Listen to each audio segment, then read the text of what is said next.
doing... Oh. Did they adjust my fucking sound system again? You son of a bitch. Hold on one second, guys. Because, Windows really likes to adjust your settings every fucking time. You set it to the way you want it to set it. Wait a minute. It's fine. It's fine. I got it. Okay. Alright. Okay.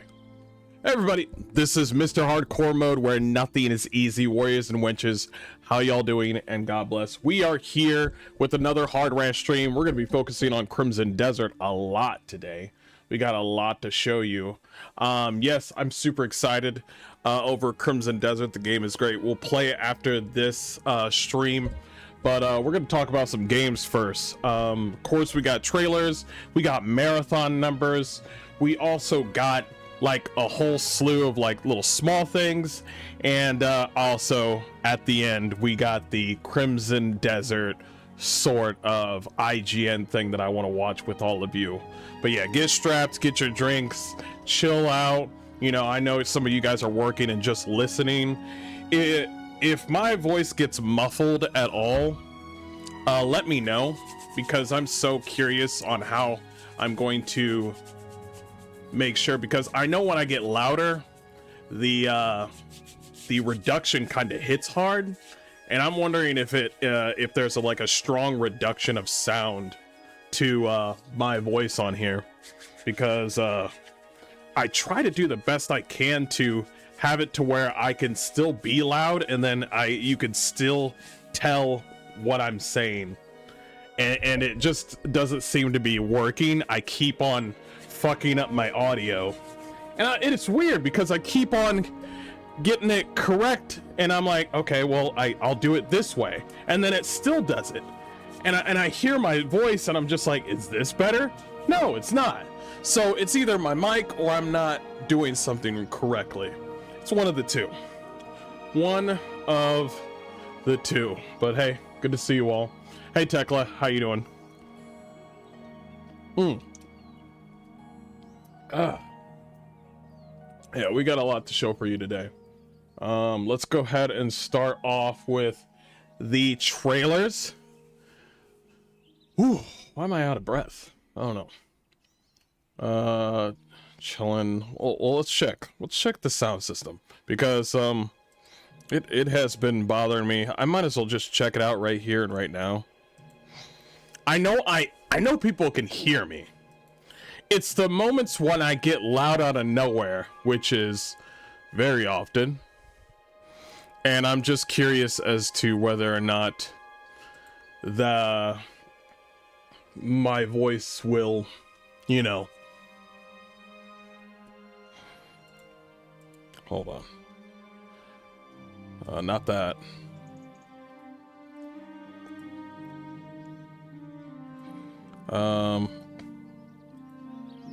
So it looks like to me, I'll just put it at 100, and then I can adjust it to my level. There we go. See, the video game music is doing just fine. I mean, it'll always be fine. But for me, I feel like I'm the loud one. I'm gonna take off the gain. Remove that. Yeah. The suppression, it'll be better. It's the limiter. I can't tell whether or not it's the limiter or if it's something else. It's either the compressor or the limiter. And yeah, we'll see. Yeah, 4. Maybe the noise suppression is suppressing way too much. That could be it. I never thought about that. It could be suppressing way too much, or maybe my face is too close to the mic. That too. Ish.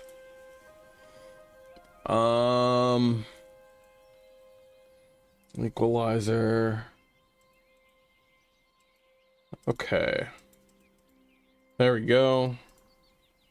We'll put that at, I guess, at 8. Negative dB.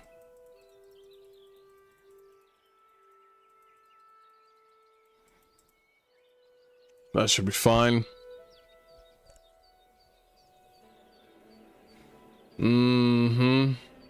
Okay, we'll give that a go. Let's go ahead and start off by showing off some trailers. Let's do this. The first one is Dying Light the Beast, called Restored Land, and I think we might be going back to this game trying out the hardest difficulty. I want to check this out. Let me show you.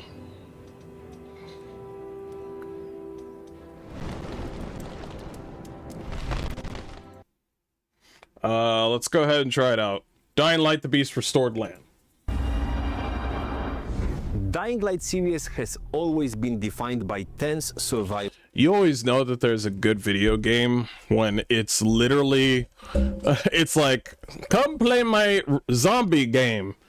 My name is Ryan Jablitsky. And I'm like, it's probably going to be a good game. All right. It's probably going to be a good game. Anything from like Russians or like Ukraine, probably going to be a good game. And freedom.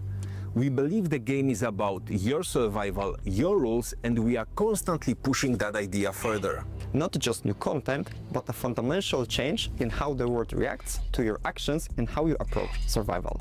Because these changes are so impactful, we are launching a new edition of the game. It was so good, yeah. Dying Light the Beast, Restored Land.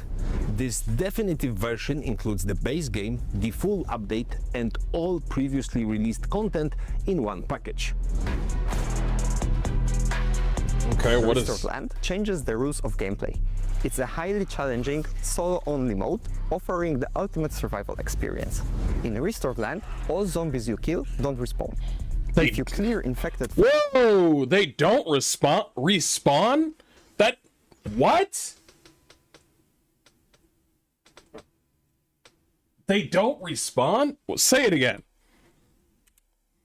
It's a highly challenging, solo-only mode, offering the ultimate survival experience. In Restored Land, all zombies you kill don't respawn. If you clear infected from the streets of Castor Woods, they stay gone. But there no is a catch. fucking way. Looted resources don't respawn either. Supply. Oh. Loot does not respawn? Oh. Okay, alright. Supplies are limited. Containers provide fewer supplies, and the shops have reduced stock and higher prices. To stay alive... Wait. But there is a catch. Looted resources don't respawn either. Supplies are limited. Supplies are limited? Containers provide fewer supplies, and the shops have reduced stock and higher prices. To stay alive, you need to shop higher survival prices skills. Survival mechanics such as hunger and flashlight have also been intensified. Players must scavenge and eat to avoid penalties. Flashlight battery runs out and must be replaced. Flashlight will run out? Convoys, dark zones, and hives can Wait. Activities are non-replayable. Convoys, dark... Activities are non-replayable. So if you fuck up... Dark zones and hives can only be completed once. Well, to be fair though, the events are... Wait, are some of the events timed? I think they are. For the most hardcore players, we have added an optional switch called One Life. Die once and the save is lost. To try again, you will need to start over this definitive survival challenge. But if you manage to survive, glory awaits. Completing the game unlocks prestigious items and visible recognition as an elite survivor. Okay. And Roadkill rallies. We are also introduced new car challenges, roadkills. It's a pure action you race against the time and eliminated the infecteds. The twist is that you need to find optimal road to reach your target as fast as possible. True, with always. a higher number of kills. As a reward, you will unlock an amazing reinforced version of a car, built for every more distraction in open world. We didn't stop Just here. a bunch of we added dudes. new finishes, Nice. new achievements, new quests and contests, and multiple gameplay and performance improvements. The upgrade from Dying Light the Beast Standard Edition to Restored Land Edition is free for all existing players, and it's arriving very soon on March 26th. March 26th. Oh, it's almost here. Okay, I could do everything, but when it becomes one life, that one life is crazy. At least they didn't buff up the enemies. Thank God. I hate that shit. Bro, on the highest level, we give them more damage and more health. What I think BG3 and Dying Light the Beast are really good at saying, hey, this is the highest level. Things are gonna change. Not the health on the enemies, not their, attack power. This is what's gonna happen. So yeah, this is good. Techland, I agree with Techland. That the price you pay for true immersion, I like it. Yeah, I like it. I don't know. Oh man. But that's a true video game right there. This game's called Escape by Spoon. Let's check it out.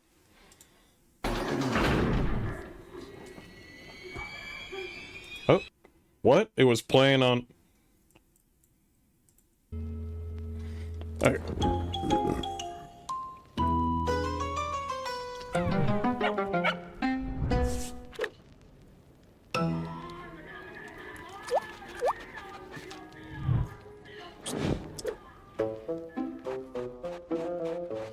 We got money.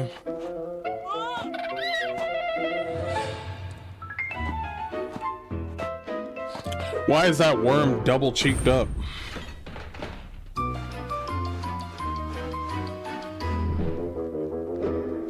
I saw that furry art. Don't think I didn't see that.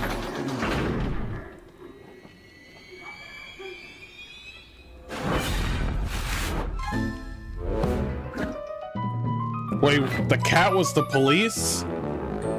Wait, I mean, it's not the same game, but wait, the cat is the police, but also the dog, right? But why did the cat kill the dog? I thought they were on the same side. I don't know. We'll figure it out. Everybody's trying to be the first few minutes of Mouse PI. I'll see a little bit of it. We're not gonna look at all of it. Jack, over here.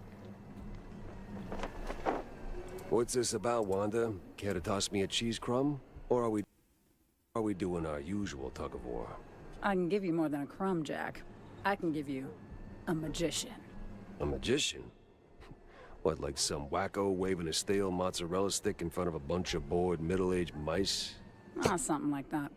But this one disappeared mid-show, right in front of a handful of surprised mice.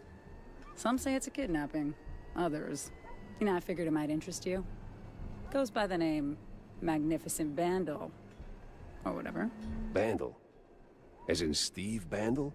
One and the same. You know him? You could say that. All right, I'm going in. Hold your whiskers, Jack. You're not gonna get past the yellow tape without cred. Or a pass. Here. But it's you in the picture. Let's just say the officer guarding the backstage is, intellectually innocent. I'll give it a shot.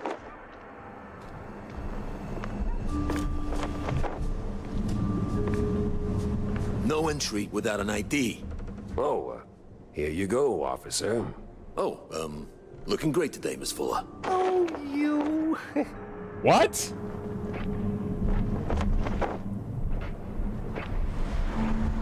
Intellectually innocent.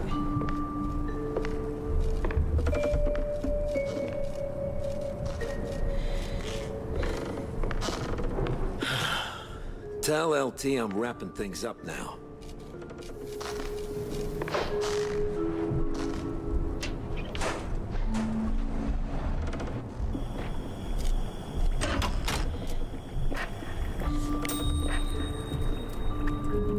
I want this game. I want this game. Oh my god, I want it. I want it. It looks so fun.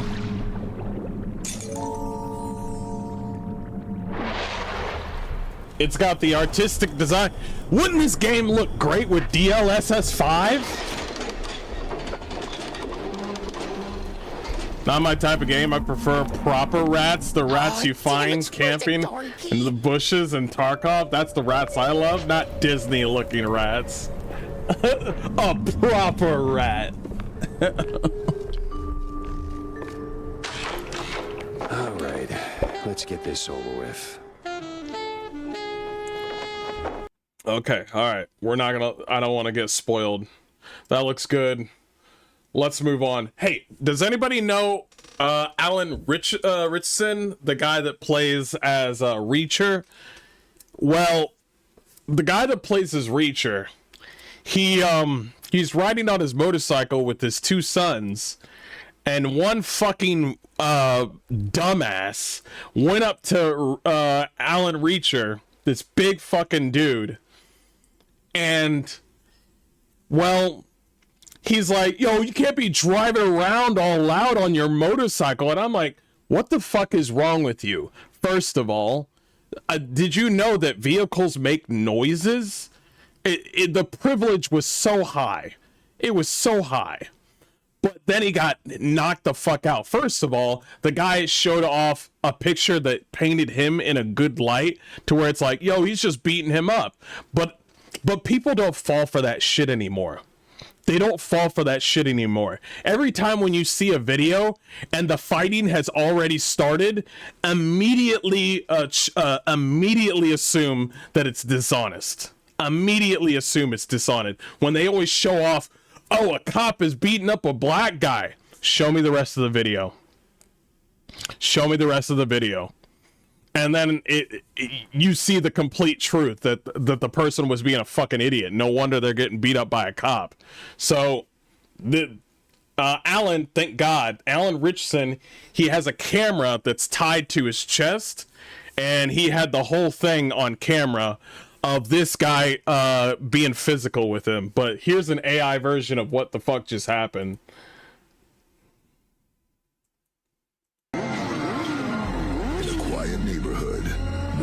Saw a motorcycle and still chose chaos. Look at the fucking motorcycle pricks. One terrible decision, which should have been an apology, became a neighborhood event. What are you gonna do? You've been driving around my neighborhood like a fucking lunatic. Hit me, you piece of shit! Gladly. This summer, don't be a little bit. I never did like that neighbor. Yeah, it's just a fucking joke, but I find it fucking hilarious that you not only put yourself right in front of his motorcycle where he was driving with his kids, and then you started pushing and touching him, and then you get punched and knocked the fuck out by him almost immediately, and then you go call the cops, and I'm just like, bro, lock up. I don't like violent punches while he is down, but the dude caused the whole situation, so in the sense he got what he deserves, I'm okay with it. I'm okay with it. You need assurances. While you need proper assurances, because if somebody was to do that right in front of your kids and then think that they're all high and mighty, they need a second punch.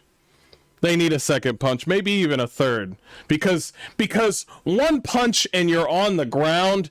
They still have that. They're in the how could you phase.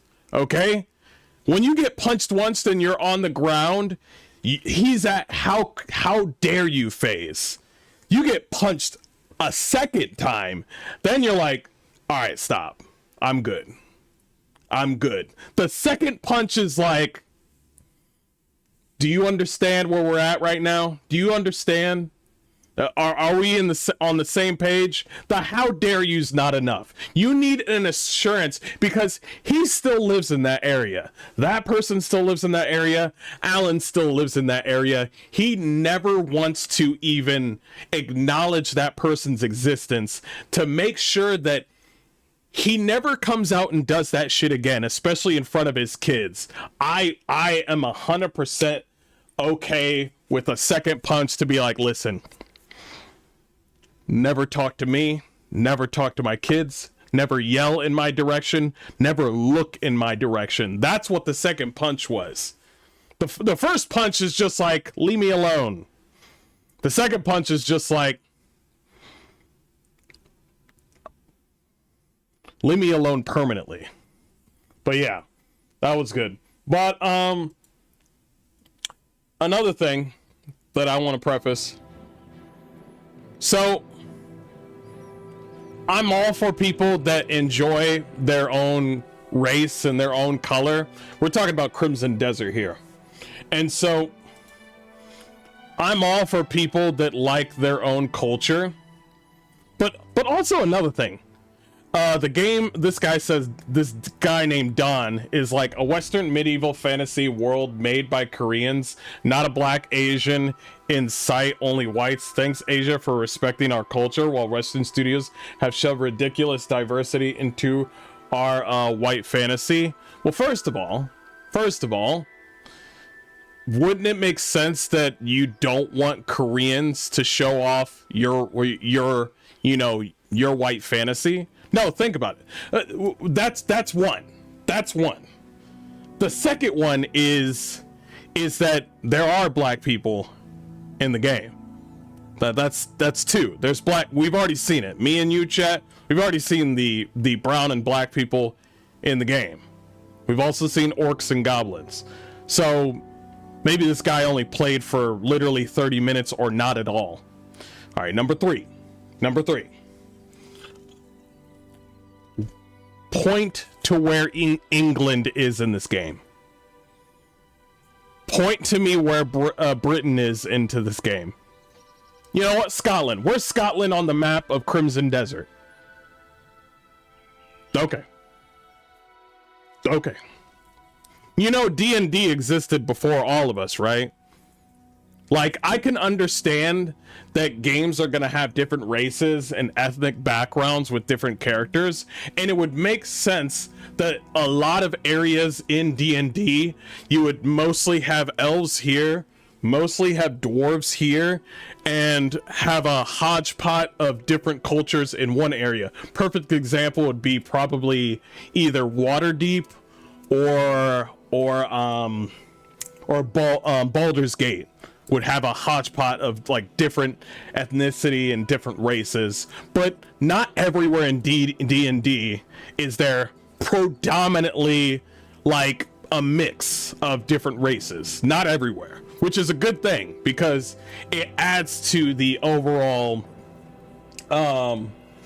history or lore to that fantasy. Also, the same thing with what's it called? Where what's the Lord of the Rings? Lord of the Rings is a perfect example. Lord of the Rings completely understands that Gondor, all white people, all humans. Also, Lord of the Rings, I don't think they have brown people in Lord of the Rings at all, but it's predominantly white, and that's just how it is, and that's just how it's displayed. And I'm just like, cool, awesome, great.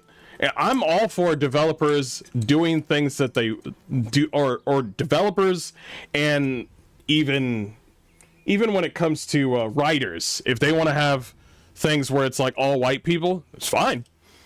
Witcher is a perfect example too. It's like got Polish folklore, it would mostly be white people. So I'm just like, cool.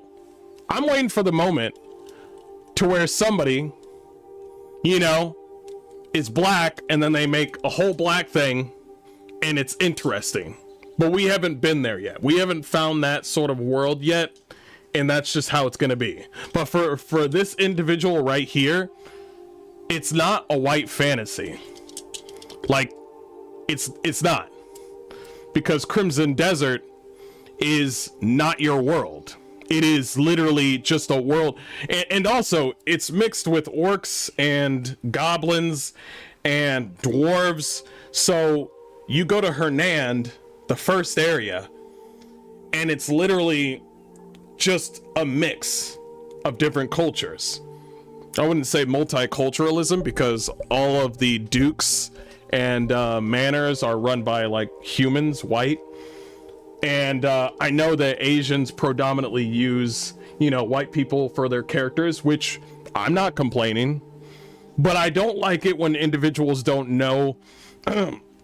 This person clearly has not played the game, and he clearly hasn't noticed that, like, yes, it does have predominantly white people, but he's stating it that there's none in sight. And I'm just like, there's one right there. There's one right there. And I'm just like, and another thing, it's not your fantasy. It's just not. Like, if you want to have a game where it's like that, KCD is a perfect example. He's like, I mean, you see what I'm saying? Where it's just like, if you want that style, I'm not taking it away from people if they want to have that style, but I don't like it when you lie like that. And also, England isn't anywhere in sight. Okay, I don't see England on the Crimson Desert map. I don't see Vikings anywhere on the Crimson Desert map. There's a Viking sort of look to it, but let's say if you're trying to do a history piece, yeah, you have to be on the dotted line and have like pretty much all white people. If you're doing a historical thing, you have to be bar for bar this way with this. You know, you have to make it parallel. But this world is, I'm literally playing some white bitch on high heels using a great sword, and she's fighting 10 dudes. And some of those dudes are fucking trolls. As a matter of fact, you said that this is your white fantasy, right? No, you said that, right? You should have gone all the way, because goblins have rights, orcs have rights. I'm over here like, what the fuck? You guys are whining and dining with goblins and orcs? What the fuck is going on here? I mean, if you want to go full pure white fantasy, you gotta go all the way.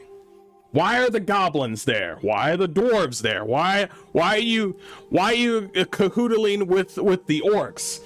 Perfect example. Why are there trolls that are scholars in this game?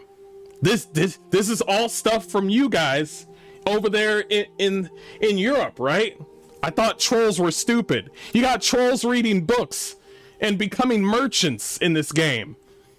Okay? They're not depicting your people bar for bar. Okay? Trolls are supposed to be stupid and out there in the land, right? Nigga, I played the game. We got trolls out here fucking reading hundreds of books on like knowledge and lore, and they could speak perfect English, and their clothes are clean. Nigga, are you watching the same white fantasy that I know?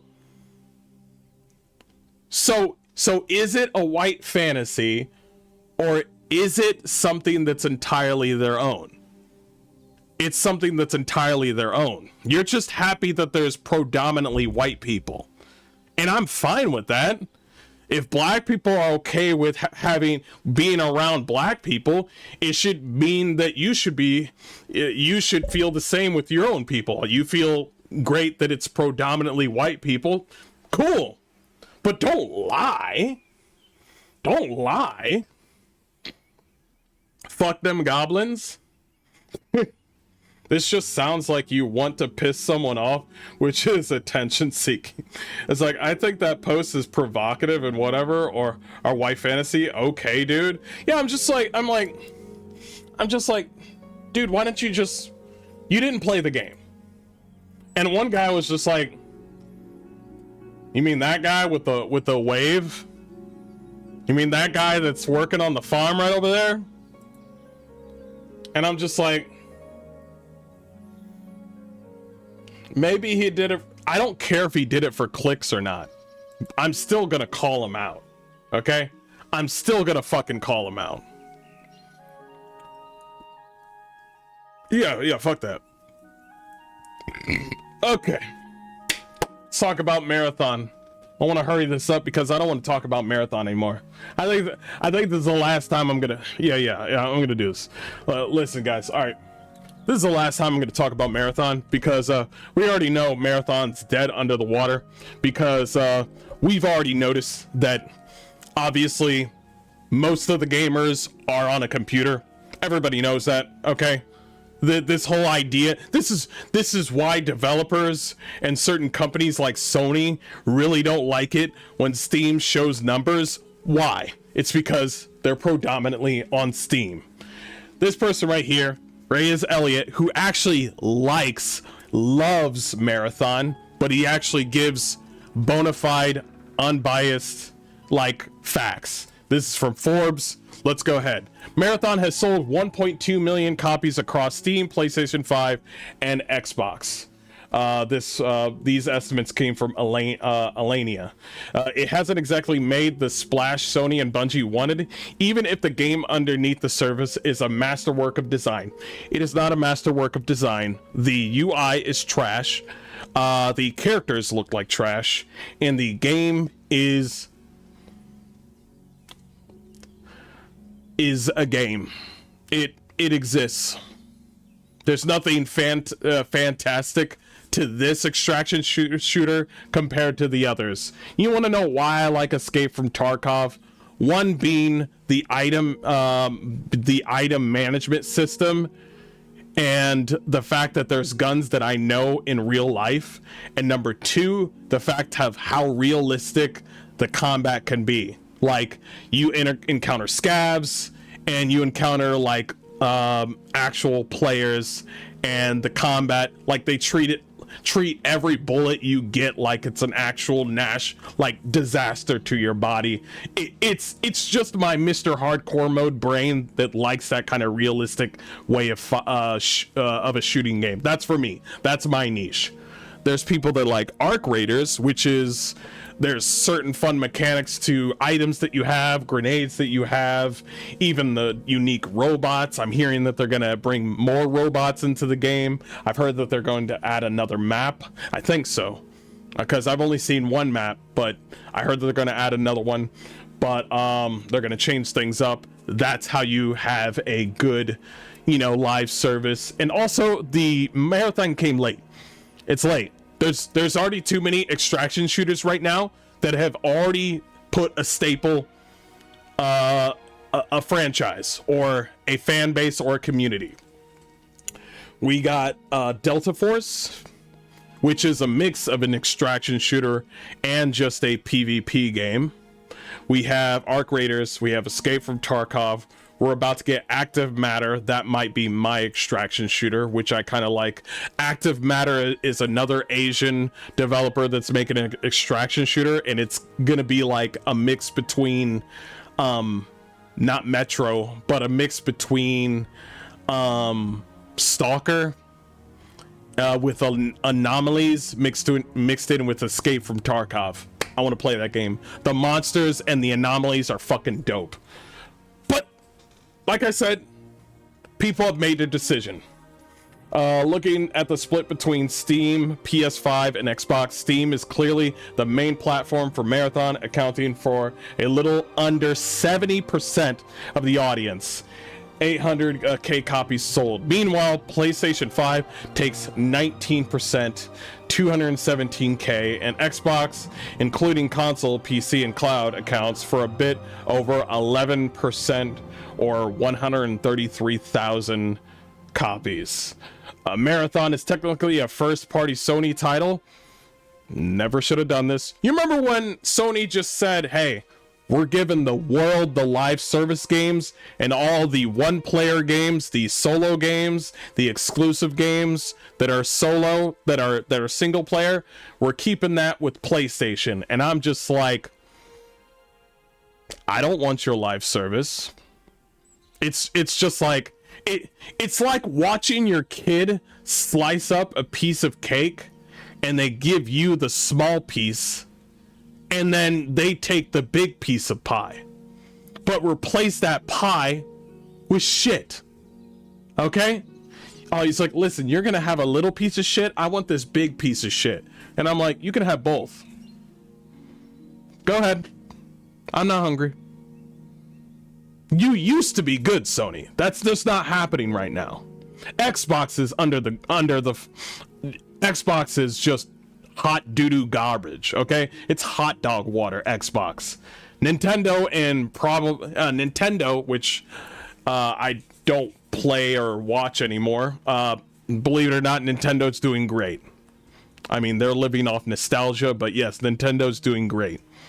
And then there's PC that is doing far better. One topic that came up in a lot of conversations at GDC, I hate that place, this year was why Marathon hasn't hit the same stratosphere as Arc Raiders. On paper, they're both extraction shooters. Wow. Wow. Well, you figured that out all on your own? Anyway. And Marathon has the Bungie pedigree. What does that even mean anymore? What does that even mean anymore? What do you mean Bungie pedigree? The only time the end of Bungie was before Halo Infinite. Bungie was great before Halo Infinite. Okay? Destiny had a little bit of goodness to it, but peak Bungie was around the Halo Reach and Halo 3 days. Some people didn't like Halo Reach. I mean, we could talk about the other Halo games, but that was peak Bungie, 100%. Anything else after that, it was just like, what are you doing? What are you doing? And Marathon has the same pedigree, the house that built the gold standard for gunplay in Halo and Destiny. That's not enough. It's not enough. It's 2026. It's 2026. You need to treat fans and you need to treat developers. Well, you need to treat developers like, no, is it fans or developers? Let me think for a second. You need to treat fans like they're women. Yes. Hey, Bungie is great, but was Bungie great? Is Bungie gonna be great tomorrow? That's how you gotta treat fans. You gotta treat fans like they're your hot girlfriend. Do you understand what I'm saying? You need to treat your fans like they're your hot girlfriend and be like, yo, you guys are great back in the day. Thank you so much. But were you great today though? That's just how it is. That's just how it's gonna be. It's like, oh, your fans are always gonna be like, man, you remember the glory days? When your fans start to say the glory days, you know you fucked up somewhere recently. My answer, this guy's answer, players understand the Arc Raiders loop within 30 minutes. Well, what are you talking about? The loop? I mean, you're partly right. You're partly right. But the fact is the loop is fun. While Marathon UI acts as a massive filter, we could talk about the AI of the UI all day. But was Marathon fun? What did it not give to the player? And what did it give to the player? Chewing up newcomers and spitting them out before they can experience the depth. And people are okay with difficult enemies and difficult video games. You just, this is how the player measures it. Perfect example would be Crimson Desert, which, by the way, got 3 million copies sold very, very early, by the way, I might add.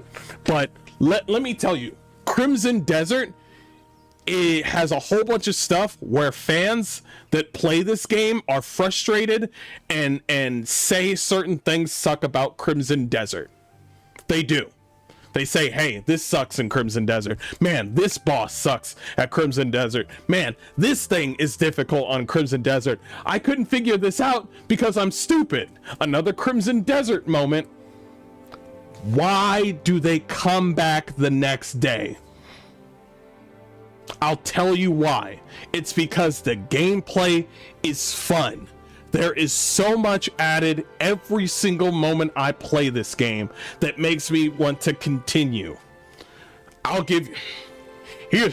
Here's a perfect example. You can collect up to 30 pets that pick up your loot. You've won the women. All the women and the gay boys out there, the little, hey, the little feminist boys out there, you've won them. They can go out there and collect puppies and cats. That's money. Attractive females, attractive males, money. Kick-ass combat, fast-paced, difficult combat challenges, loot, weapons, in a gigantic world that's 10 times big as Skyrim. Money. You didn't have that for Marathon. You had Welcome to Marathon, where everybody looks like a fucking Skittle. You're gonna go around here and get shot by another Skittle.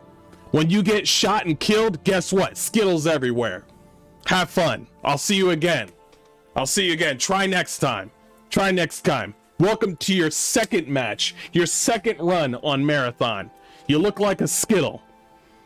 Anyway, go out there and get some loot. The art design of Marathon is hot garbage. Whatever Marathon had back in the day as art design probably is much better than what we've seen with Marathon today.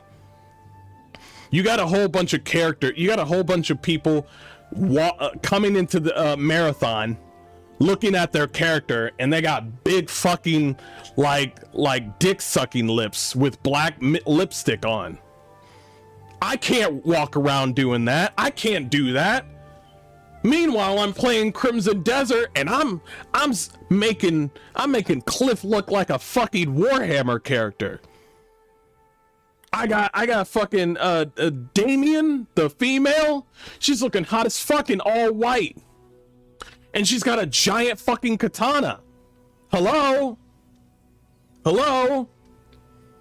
Also, you added heroes. You know how how careful you have to be when you add heroes to an extraction shooter? You got to be very fucking careful, because if I remember correctly, Delta Force has an extraction shooter and has heroes in the game. Let me show you the characters in Delta Force, which by the way have more numbers than Marathon, but it's an extraction shooter. Delta Force Force characters are heroes.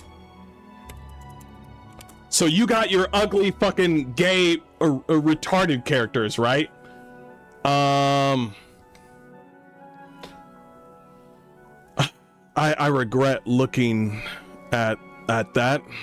That's not what that's not what I was looking for. Okay. Yeah, I regret seeing that. I'm gonna move on from that. Okay. Apparently ladies like books on muscular military men, and I really wish I didn't see that. Okay. Here's one character in the Delta Force game. Her name is Zoya.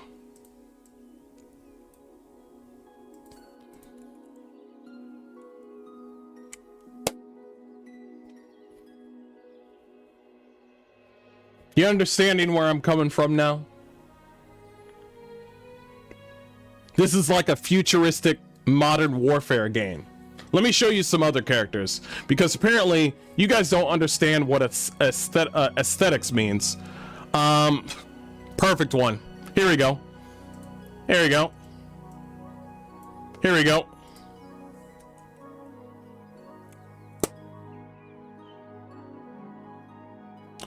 I wonder why this game is getting more characters than fucking Marathon. I cannot fathom why Marathon is getting less numbers than Delta Force.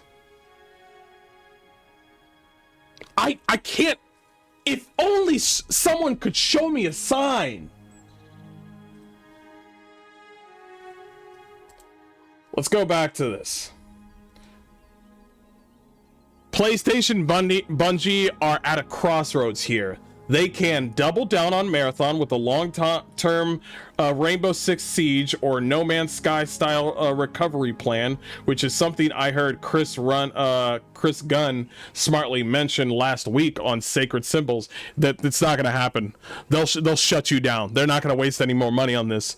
The interesting thing that I've been hearing is apparently there's, when it comes to Sony and bigwigs in the Sony industry, or even in the PC, or even in Xbox, when it comes to live service games, it is so easy to pull the plug on the developers and the gamers on live services that it will make your fucking head spin. Like, you will we've actually, me and you in chat, we've actually had this conversation of why it is easier to unplug a live service game to a fucking single player game. A single player game and nobody's selling it, they've lost that money completely. With a live service game, they're able to recoup that money and still pull the plug. They're like, oh, this game's not working. Boop. But when it comes to single player offline games, they're just like, fuck. This is why Sony wants those live service games to be for everyone to play. And their single games where you play as Wife of War. I can't believe they're making a God of War game focused on his wife. That bitch is gonna just be a walking feminist agenda. But anyway, that's only for PlayStation. So this is what we got. Marathon, 1.2 million copies sold. Gross revenue of 55 million. That's not a lot. That is not a lot at all. 55 million. That's how much money they spent on fucking marketing. 55 million is not a lot. To you, to me, it's a lot of money. To these developers and the publishers, they're just like, bro, you gave me $5. You gave me $5. What am I gonna do with $5? Everybody else is like, 55 million is a lot of money. It's not. Not to them. I know them. It's not a lot of money. How do you think Star Wars is doing? How do you think Star Trek is doing? Anyway, I'm done with talking about Marathon. When Marathon dies, I'm not going to make a video. When I hear that they're going to pull the plug on Marathon or Bungie closed down, I'm not going to make a video. Because these people have wasted my time long enough. And your time. Snail, hey, what's up, man? How you doing? How you doing? What up, what up, what up, what up, buddy? What up, what up, what up, what up? Okay. Oh, we're gonna do this.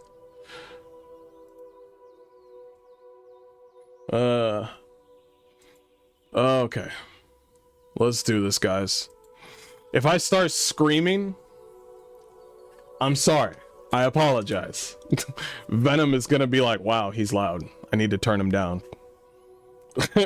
Marathon is more towards transhumanistic goy slop. Goy slop? I like that one. Where'd you sneak that one in? Let me see. You know what? I'm putting myself in the middle. I'm putting myself in the middle. So you can look at these two big-headed monkeys up here. Yeah, I need another drink, guys, because I'm gonna need it for this one. good to have you, by the way. If you want to see more of this, you know what to do. I'm going to put up a video for that last thing that I put up, and I'm going to put this video up and upload it today, and then we're going to play Crimson Desert after the stream. I'm also going to do a short impressions video on Crimson Desert after this as well. So give me a second. Actually, should I do an impression? I think I want to get... I'm not going to do an impressions yet. I want to wait until I get the orc guy. Because how much time have I played on this game? 70 hours. That's fair. I played a lot of the game. I think after this stream tonight, I'm definitely gonna do a review. Not any impressions video. I'm gonna do a full review. We haven't even touched the map. We haven't done much on the fucking game. But yes, I'll let me go ahead and get another drink. I'll be right back.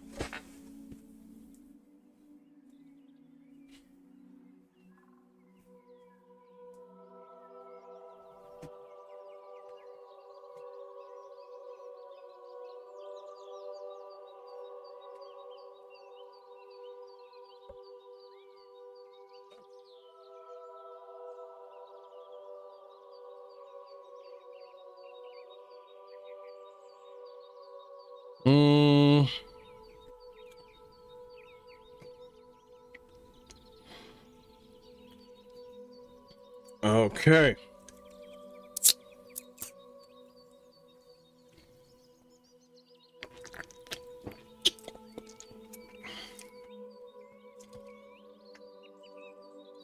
All right, let's do it.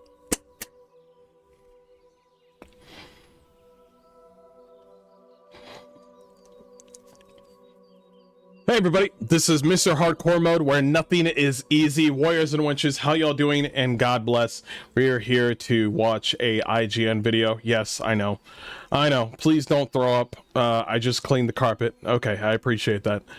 We are going to watch their sort of, what's the word I'm looking for? Because they like to do this shit now, where they pull out a video and saying like, I haven't finished the game yet, but I think this might be the score kind of bullshit.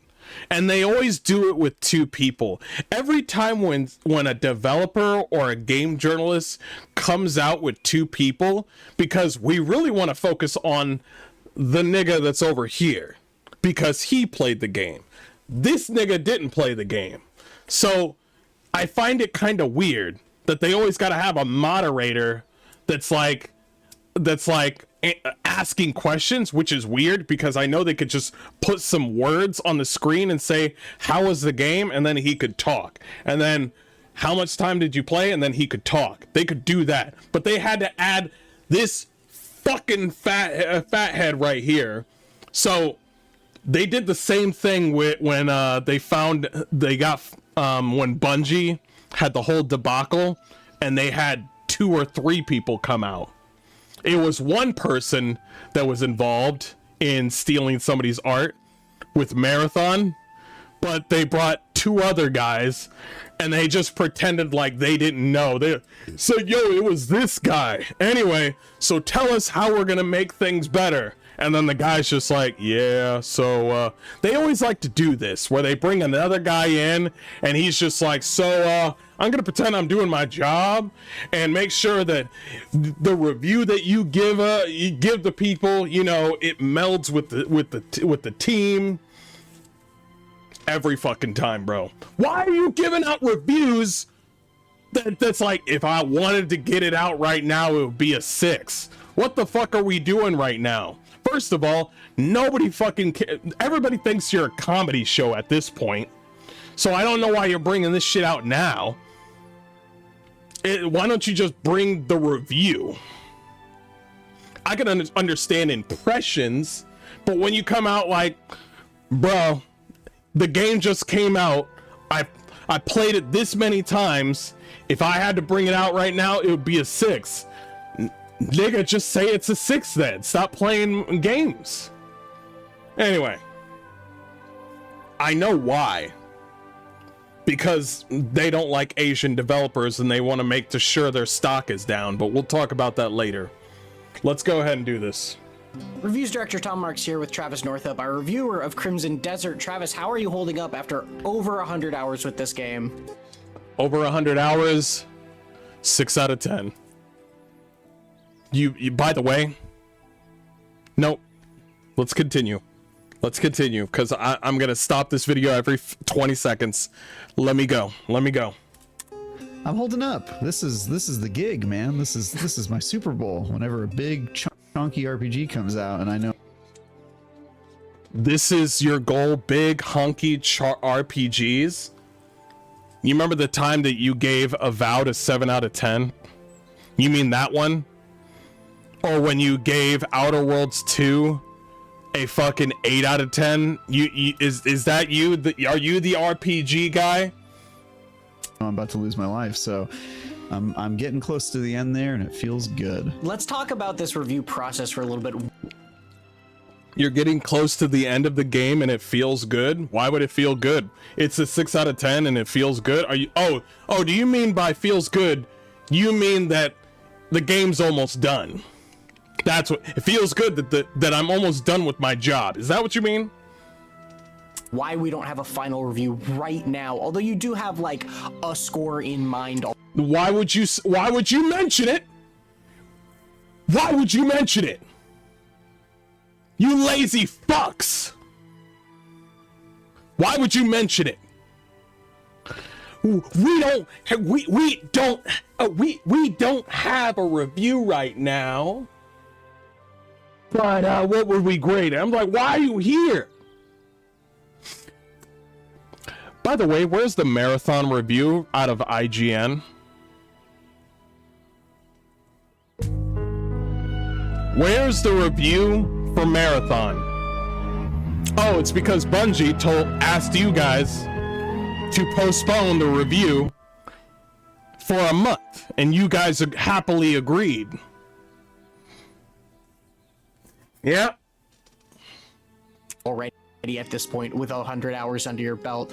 The review process for this one was weird. It's a huge game. Like we said, it's over 100 hours and there's tons more side content you could be doing beyond just getting to the end of the game. Not that you haven't been doing none of that or anything like that. We only got code for this about 2 weeks before the embargo, the review embargo, and the first... Only 2 weeks?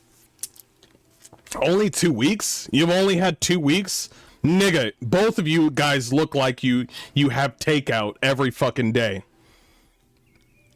Both of you look like you just order takeout. Both of you look like you don't cook. Your job is to fucking be a reviewer. You mean you couldn't take the 2 weeks of you just sitting on your ass playing video games and writing shit down? Nigga, I got 70 hours on this game and I got a job. A full-time fucking job. 71 hours, by the way. And I got a job. Yo, I only got 110 hours on this game. We only had 2 weeks. What the fuck else were you doing? I get it. IGN money ain't paying the bills. Is that what it is? Possible layoffs incoming? 2 days of your playing, they went, oh, sorry, we have to push a patch that's going to completely wipe your save data. So of course, you're playing before the day one patch. It doesn't matter, by the way, you've played a lot of the game. We lost the first 2 days. You hit a game-breaking bug at one point that made you lose a ton of progress because you had to reload a save file from like 7 hours earlier or find a different save file. There was a day. So I know why this nigga's here. I know why this fucking big-headed nigga's here. He's just here to, he's here to say, listen, this is the reason that we're not. I'm here to be like, listen, that guys, this is the reason why. This is the reason why, bro. I know I told you 2 weeks, but listen, this is the reason why we weren't finished. But if I was to grade it right now, you see what I fucking mean? It's like, yo, we lost so much data. It's 2 weeks, bro. It's 2 weeks. Okay? You lose some data, it's fine. It's before the game comes out and they could fix it. Okay? And they're pretty fast at it. We're not talking about Bethesda, okay?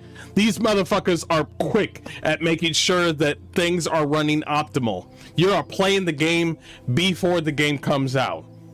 And for you to lose data, I'm pretty sure that's not your first time losing data or have a game-breaking bug on a game before it comes out. So your Taco Bell nigga over here, is just here to be like, oh, let me just clean the floor before he starts to talk. Nah, son, you got enough time. Where like 100 gigabyte patch came through that was slow to download, and it was slow to download. 100 gigabyte download? What are you talking about? You don't have good internet? I have good internet. 100 gigabyte download? That's like fucking 10 minutes. Go outside. What the fuck are you talking about? 100 gigabyte? Say that again. Nigga, say that again. It's just like a very... I'm bringing down the volume. Hold on. Say it again. Was slow to download and 100 gigabytes earlier, or find a different save file. There was a day where like 100 gigabyte patch came through that was slow to download, and it was just... Download it and go do the fucking laundry or something. For the love of... slow to download. Get better internet, you dumb fuck. Just like a very stop and start review process, even in the context of only having 2 weeks to play this huge... Only? Bro. You want to know how I would be if I was a journalist? Oh, I'm playing the game before the game comes out. Okay, I got 2 weeks. Hey, have you guys got a patch that's coming after this? Okay, you got a patch that's coming out after this. Okay, so I'm gonna assume that something might slip up or break or something like that. Okay, got it. In my head, I already got the fact that they're going to have another patch, you know, when the game is about to come out.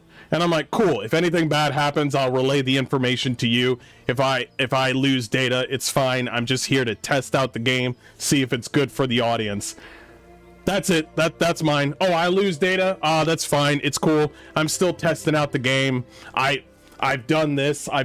So yeah, I know how to play this game. That's what I would be. Not being like, oh my God, I lost so much time. Oh my God. And I'm like, nigga, you still played the game before all of us. Huge RPG. You're really close to the end and then going to spend some time with the end game.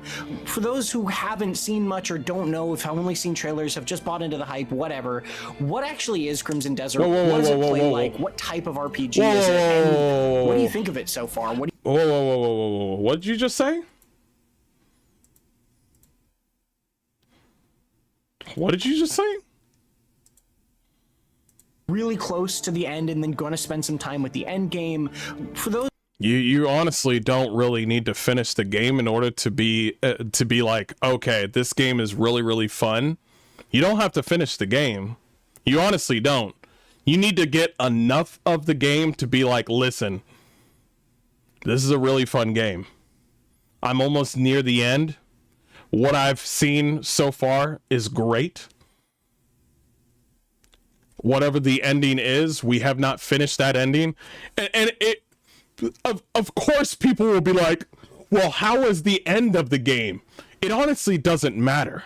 The journey of the video game is where it matters, okay? The journey is so important. Okay? Like, the perfect example, Game of Thrones. Game of Thrones was good at season 1, 2, 3, all the way up to 7, and then it shit its pants at the end. Would I still watch Game of Thrones? Yeah. Yeah, I would. I'm not going to discount the whole series on account of the ending. Does the ending suck? Yes. But the beginning, the journey of Game of Thrones was so fucking good. And honestly, do you believe that these fucking journalists actually finish video games? Come on now. They love live service games so they can go in and out lickety split like that. Give a review, tit tot, and then they're out. Those who haven't seen much or don't know, if have only seen trailers, have just bought into the hype, whatever. What actually is Crimson Desert? What does it play like? What type Bought into the hype. All right. Type of RPG is it? And what do you think of it so far? What do you think of it after this 100 hours you spent with it? Yeah, so Crimson Desert is a super ambitious open world RPG in a fantasy setting, the same setting as Black Desert Online. And if you haven't seen this game, it's very much kind of going for like the Witcher 3 vibe. It's not going for the Witcher 3 vibes because you just showed me something that's like that reminds me of Zelda with the whole hand stretching thing. And also The Witcher is a dark fantasy. I don't know how you compared those two. I don't know where the Witcher 3 is an RPG with a wait a minute, did you call it an RPG? Hold up. Is a super ambitious open world RPG and it's not a fucking RPG. It is an action adventure simulation game. How do you get stronger in this game? How? Tell me. How? Collect resources. Get your gear up. You get skills by collecting skills. You find skills out into the world and you put it on your character. By the way, here's another thing. There's not really much build variety. You could do a little bit of that. That's what I say about RPGs. RPGs is on variety of choice variety or build variety. You do not have that in Crimson Desert. You could play 3 different characters and they all feel different, but there's no leveling up system. You don't choose what to say in the story. It's basically Red Dead Redemption 2 and Zelda mixed together. Breath of the Wild. You want to get stronger? Collect resources. Get your gear up. If you take off the gear, guess what? You're weak. How's that for an RPG? When you take off the armor that you just refined, you're weak. When you get your skills, your skill points from the artifacts, they're the same thing that every other player gets. So I don't want to hear this shit. You get a tiny bit of variation between one other person playing the game and another. The only thing that's going to be a variety when it comes to other players playing the game is where you're going to go. Your first steps. I might go to the north. Some player might go to the east. Some players might explore to the south. That's the only variety we got here. At the end of the day, not leveling, not no like whole system where it's like a branch of different things you could do. No, it's not. Fucking they even said it wasn't they said 2 things. They said it's not an RPG, and they said it's like, do not come into this game thinking it's an RPG. fantasy setting, the same setting as Black Desert Online. And if you haven't seen this game, it's very much kind of going for like the Witcher 3 vibes, where you're riding around on a horse and you're taking out bandits and you're helping the land kind of.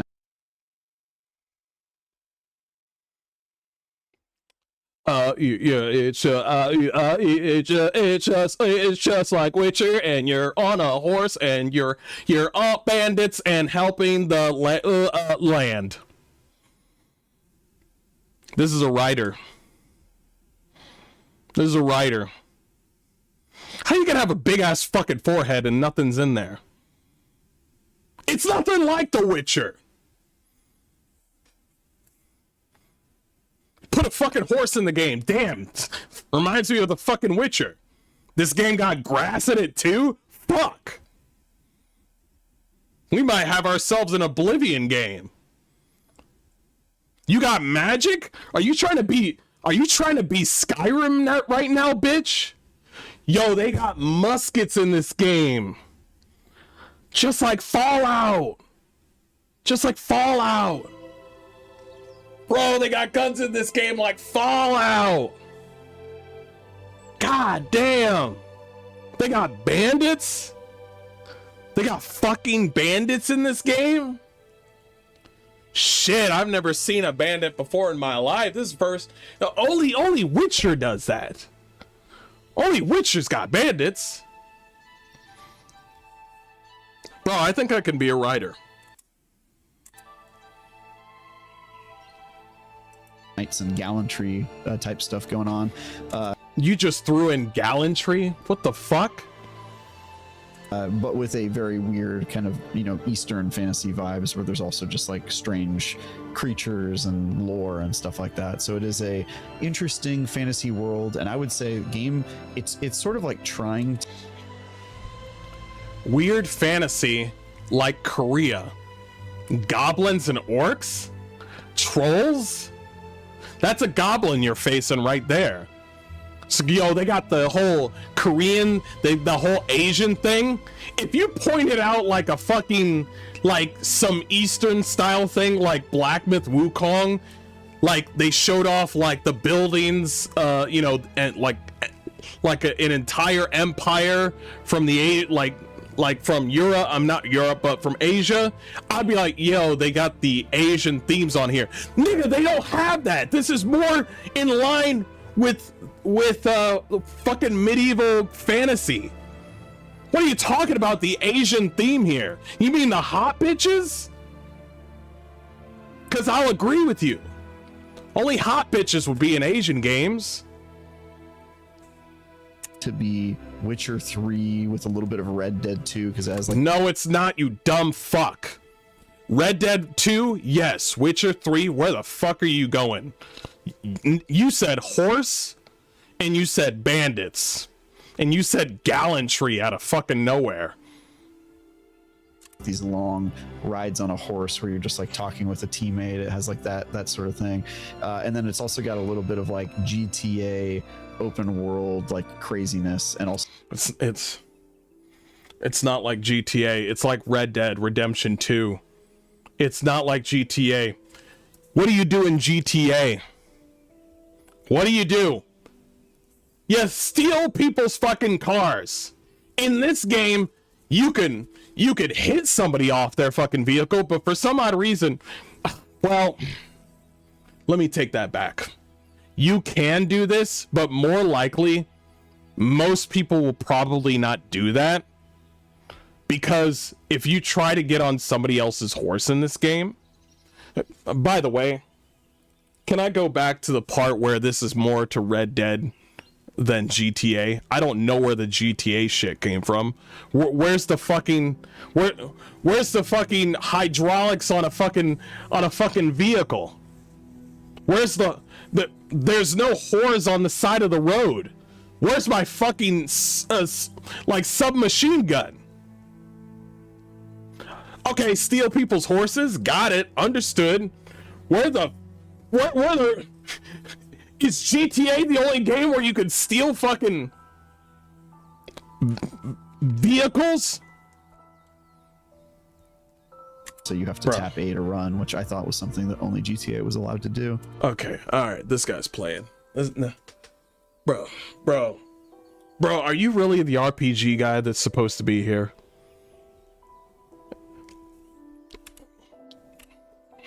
Thing, and then it's also got a little bit of like GTA open world like craziness, and also you Open world like craziness. What does that even mean? He just keeps on going like and You remember back in the day when you went to school and when they said, in order for you to speak to others, cut out the cut out the thing, and cut out the random filler. You need to be like, if I was to make a sentence to you guys and talk about something, I need to give you some information and give you some context into what I'm saying. Perfect example.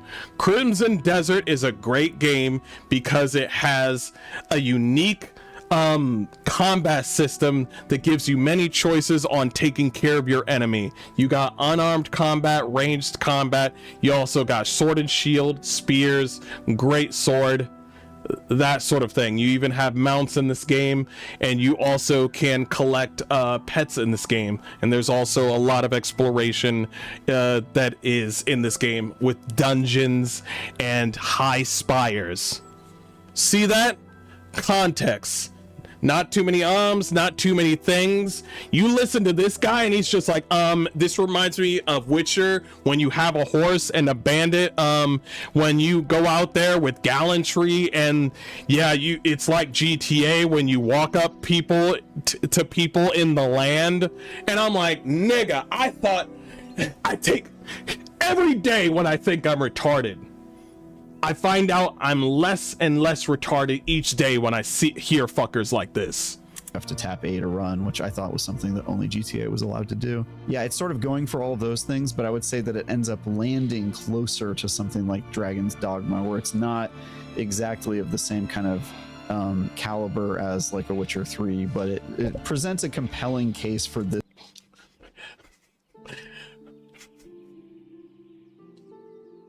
It's like Witcher 3. 30 seconds later. Okay, it's nothing like Witcher 3. As a matter of fact, it's not even like GTA. It's like Dragon's Dogma. Why the fuck did you mention those other games?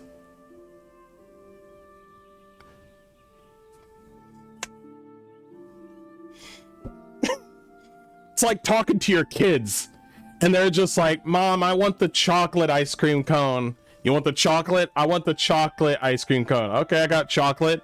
I want vanilla. You said you wanted chocolate. No, I want strawberry.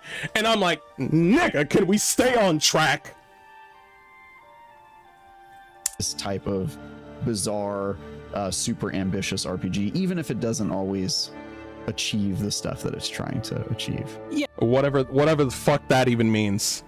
Yeah, so let's dig into that, because you know, I feel like it's been a little bit of a roller coaster when I've talked to you about this game during this review process, where there's, you know, it's sort of a rocky start, and then you find a groove with it, and then it just gets laborious at parts, and there's all these. You got a groove with it. There is a slow burn to the beginning. All right. Bugs mixed in there. So like, why are you fucking talking, you fat cow? You could have just wrote this on the screen. What is it doing right? What is it doing wrong? So yeah, the very beginning, it's a little tough just because the controls on this game are crazy. Like, agreed. It is crazy. Very on mostly on PC. They have you hold buttons and do combinations of joystick clicks, and if you're on keyboard, you're hitting multiple keys at once to like access different tool sets. It's just a very convoluted control scheme. We should note also that we only got access to, they only gave access to the PC version ahead of release. I don't fucking care. I don't fucking care. That's fine. Here's a good idea. How about you wait until you do a full review instead of just giving us small information here and there? We're getting access to the console version at launch, and we'll take a look at it there too. But you've played on both, with both a gamepad and a mouse and keyboard at this point. Yeah, and so the beginning, you're kind of figuring out a lot of stuff that the game doesn't do super intuitively, and it's a little bit rocky. Then you figure it out, and you're sort of like, okay, I get it. Now I'm in an open world. let's go see what's out there. And I would say that that's like the best part of the game, is when you're just like exploring and you're finding like mini games, like, oh, there's arm wrestling, oh, I can go fishing, there's this weird side quest where I'm helping somebody, and you're just kind of like exploring the world, and it's all very new to you. And that sort of is like the best part of any RPG, right? And I think this game, it has so many surprising elements in it that you're continually like, oh, okay, I kind of wasn't expecting that to be here. It has a little bit of Tears of the Kingdom as well, where you're like grabbing things and solving puzzles, and it's not to the point where you're like building contraptions and all that, but you are you do have like abilities. And also it does that thing in Tears of the Kingdom where there's a sky world and a floor world, and you're kind of going back and forth between the two. Yes, falling from the sky. The developers did say that they really liked Tears of the Kingdom. They did say that they wanted to add this to the game, down back to the normal world. And so it does some stuff like that where you're just like discovering and having fun. And then you hit a moment where two things happen. One, you start going more into like the main story and the boss fights and some of the bigger war set pieces that happen. They have like war encounters, and you start to realize that this game is a little janky in more ways than one. So you had the game out before the 1.0 patch. Yeah, it'll be janky for you. It's janky now. There's a few things that are jank, but the jank is fine. We'll get a patch here soon that is more towards the optimization and controls. But yeah, you did say, by the way, that there was a lot of bugs and there was going to be a 100 gigabyte patch. So you did say that. Boss fights in this game are real bad. They're not fun. They're bad encounters. They are scaled way too aggressively. They take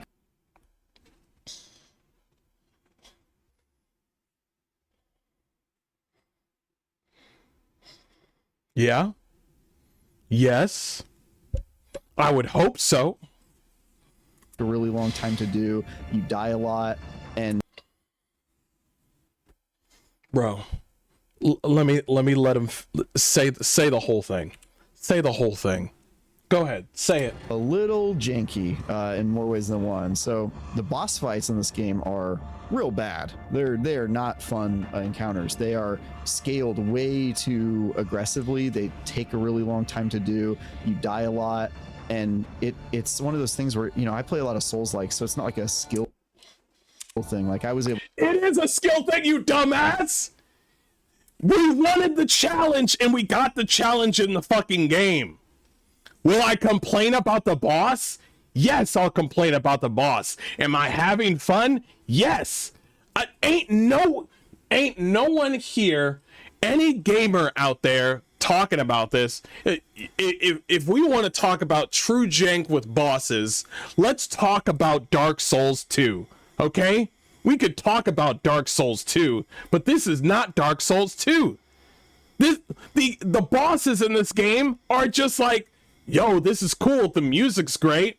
Damn, the boss is kicking my ass. Let me try 3 or 4 times. The end. What are you I got manhandled by a stag lord. This big dude in armor was whipping my ass. He was a linebacker. But I had fun because I knew how to deal with that sort of situation in hand. Will the boss be aggressive? Nigga, I dealt with Radon Prime. Nothing about these enemies are that aggressive. Not like Radon Prime. Radon Prime made me question my life. Was I screaming bloody murder when I finally won? Yes. But after Radon Prime, nothing phases me anymore. Nothing.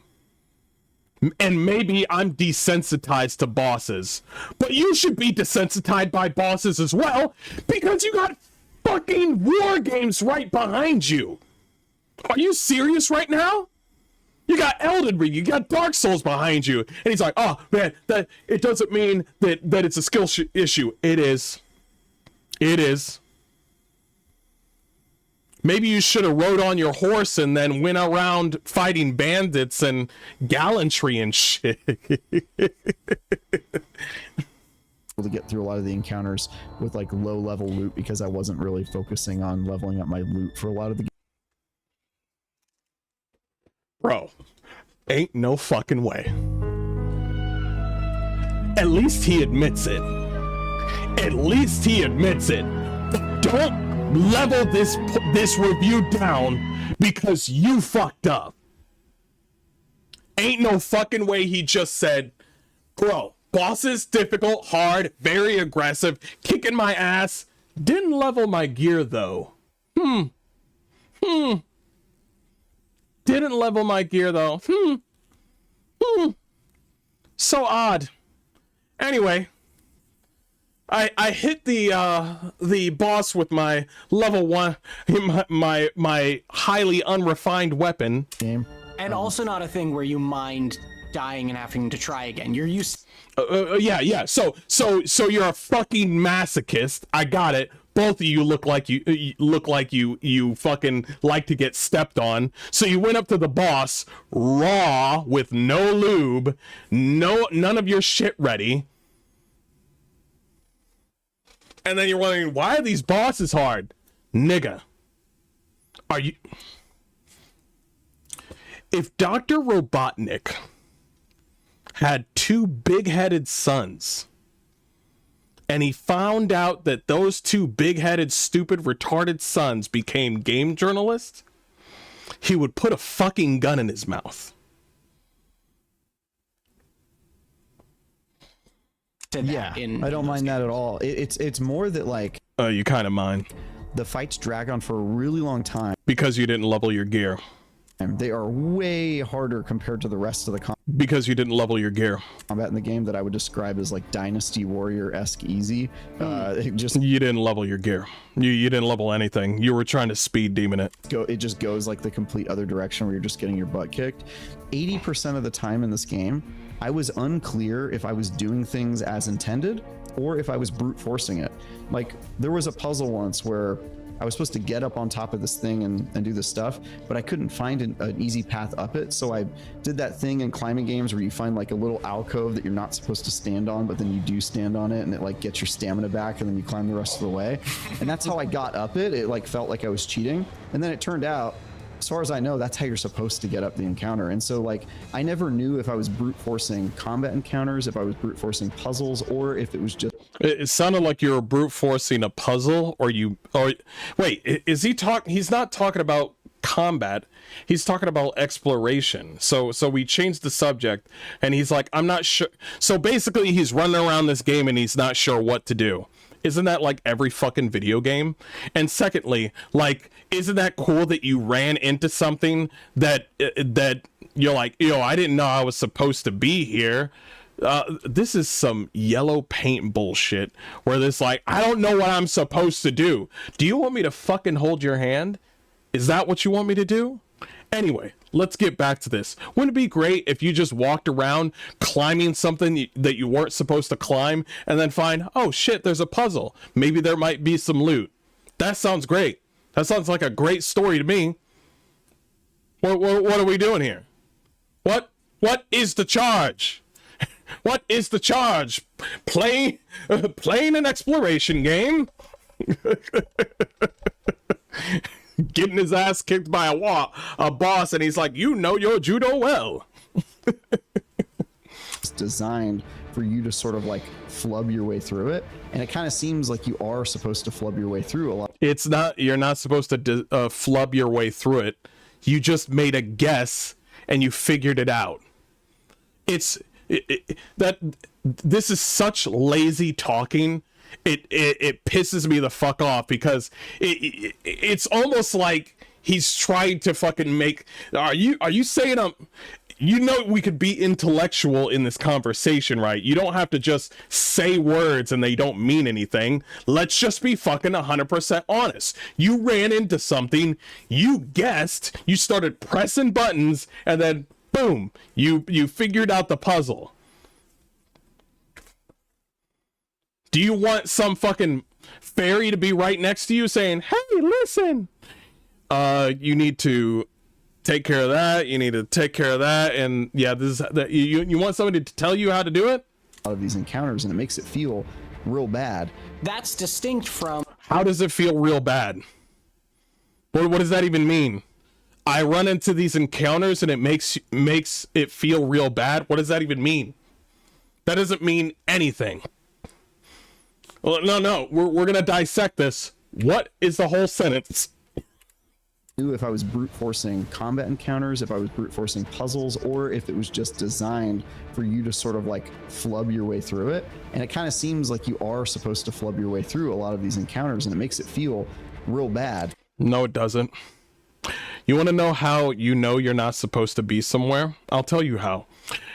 You go up to a boss, you hit the boss, his health goes down by literally 0.05 damage, or just, you know, boop, just a little bit of damage, and then the boss hits you once, and 80% of your health is down. That means I should come back later. You dumb fuck. Everybody knows this. Everybody knows this. So that means, so let me get this straight. You had 110 hours of you playing, of fighting this boss. That's where the 110 hours happened. That's where it is. You just bum rushing. You're raw dogging this game. You're raw dogging it. Wait a minute. Wait a minute. Hold. Well, kinda. If I'm looking at this correctly, It seems like you are supposed to flub your way through. wait. This is his video right here. The one right here. Like, don't mind his armor. He could level up that armor, and he can level up his gear to where he's more powerful. But look at the damage that he's doing, and his HP bar is right here. Right here. And this is the boss's health bar. Holy shit, we got information. I never knew if I was brute forcing combat encounters, if I was brute forcing puzzles, or if it was just designed for you to... Okay, he's fighting the boss. He's at full HP. He just started the fight. Just sort of like...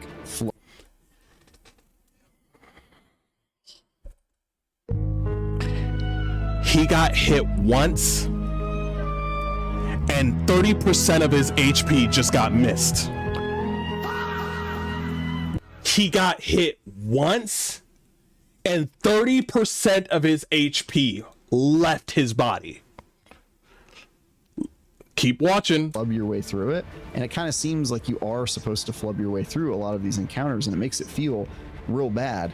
That's distinct from Tears of the Kingdom and Breath of the Wild have a similar feel. He's doing very low damage. He's doing a modicum of low damage. I wouldn't say very low. I would say this battle is going to run longer than it should be. But he's doing okay damage. I'm going to say he's doing 7 out of 10 damage right now. That's what he's doing. It should be 5 out of 10. These motherfuckers are like, oh, 7 out of 10 is the average. No, it's not. No, it's not. Everybody knows the average is 5. You know, how do you think we do resumes? We get 5 fucking numbers right there. 1 is supposed to be below average. Worst, below average, average, above average, fucking fantastic. And these motherfuckers are like, it's like, oh, it's supposed to be 7. You know what I mean? But basically, I'm getting off track here. But watch his health. Feeling where you're like, that am I supposed? Bro, he got hit again, and he lost 40% of his health. He's not getting hit by heart attacks. Supposed to be doing this. Tears of the Kingdom. Is he getting hit by... No, the heart attacks are always red. Not the red blades, but there's a red marker or a red pulse thing that happens on the boss, indicating that there's going to be heavy damage, and you might not be able to block it. Encounters, and it makes it feel real bad. That's just... that this is a regular attack. He's about to get hit. It's a regular attack. It's not pulsing like the red pulse. You're about to get hit by a regular ability that you can parry, but he fucked that up. Distinct from Tears of the Kingdom and Breath of the Wild have a similar feeling where you're like, that am I supposed to be doing? You got hit by a regular light attack by this boss and you lost 40% of your health. The first one was 30%, then you lost 40%. Nigga, you need to refine your armor. You are not parrying. You are not blocking. You are Why would you come to the teacher showing me your homework and saying that the test is my fault? Listen, the reason that I got all these, the reason that I fucked up on this boss is because of you, not because of me. This is some DSP shit. Listen, the reason that I failed this test is because of you, not me. And then I look at the test, I give you 2 + 2 =, and you say 52. And I'm like, bruh, you're going to special ed. You came to us and said the bosses are really bad, and I'm seeing you get whacked like a whack-a-mole with a boss with his light attacks. Not his hard attacks, not his crazy fucking second phase attack. You are starting the match. As soon as I know there's a second phase on this boss, I can smell it, because that blue bar means that that's his first bar. So there's going to be a second bar right after that blue one, and then there's a red one. The red one indicates that that's the last portion, last phase. Nigga, you will not make it to the second phase. You probably did now because you probably just realized you need to refine your fucking armor. By the way, I know you're brute forcing it because you brought 26 bags of chicken. Look right here. This nigga's getting his ass whooped. His health is all the way low. He's got 26 bags of fucking chicken. That's what he did. He said, bro, why would I refine my gear when I can bring the whole fucking farm with me? Are you insane? This right now sort of thing, but that game really rewards you for being creative. You are being creative. You're being stupid, you dumb fat fuck. That's the feeling you get, is like, wow, I cannot believe that. Wow, I can't believe I got my ass whooped 50 fucking times and then I finally won. This game's bad. This weird thing I didn't think I was supposed to do worked, whereas you're saying this doesn't really evoke that same rewarding feeling. It feels like you either did. It feels like I got reamed in the ass with a spiked dildo, and it kind of felt good, but mostly bad. 6 out of 10 would lube again. Did it wrong, or you broke something, and sometimes you are doing it wrong. You broke something? Broke something? Oh, he just said sometimes you do feel like you are doing it wrong. Please explain to that. He just said sometimes you feel like you are doing it wrong. Please enlighten me. By the way, like, I was talking to Mitchell Saltzman and I have been talking about this game a lot, and like, he missed an entire ability that you're supposed to get mandatorily in one of the early chapters, and if you don't get it, you just can't get it, and it's a huge part of the game. It's like a power you need to get through like lots of side quests and optional. It's a side thing. It's a side thing. You need to get it? I think he's talking about the pot. It sounds like he's talking about the pot. That you're supposed to get mandatorily in one of the early chapters, and if you don't get it, you just wait. That doesn't make any sense. What did you just say? Hold on, you're fucking lying. You just lied. You're supposed to get mandatorily? If it was, wait a minute. If it was mandatory, then why was it not on the main mission? Because if I've noticed anything, this game will let you know, hey, don't stick around here. You do not have the cert. This game prides itself on telling you, listen, you're not going to be able to do anything about this unless you get this ability. There's like 3 different ways you can find that out. Like, There's one way where you can look at a skill and it says, listen, you can use an artifact to get this skill, or you can learn this from somebody.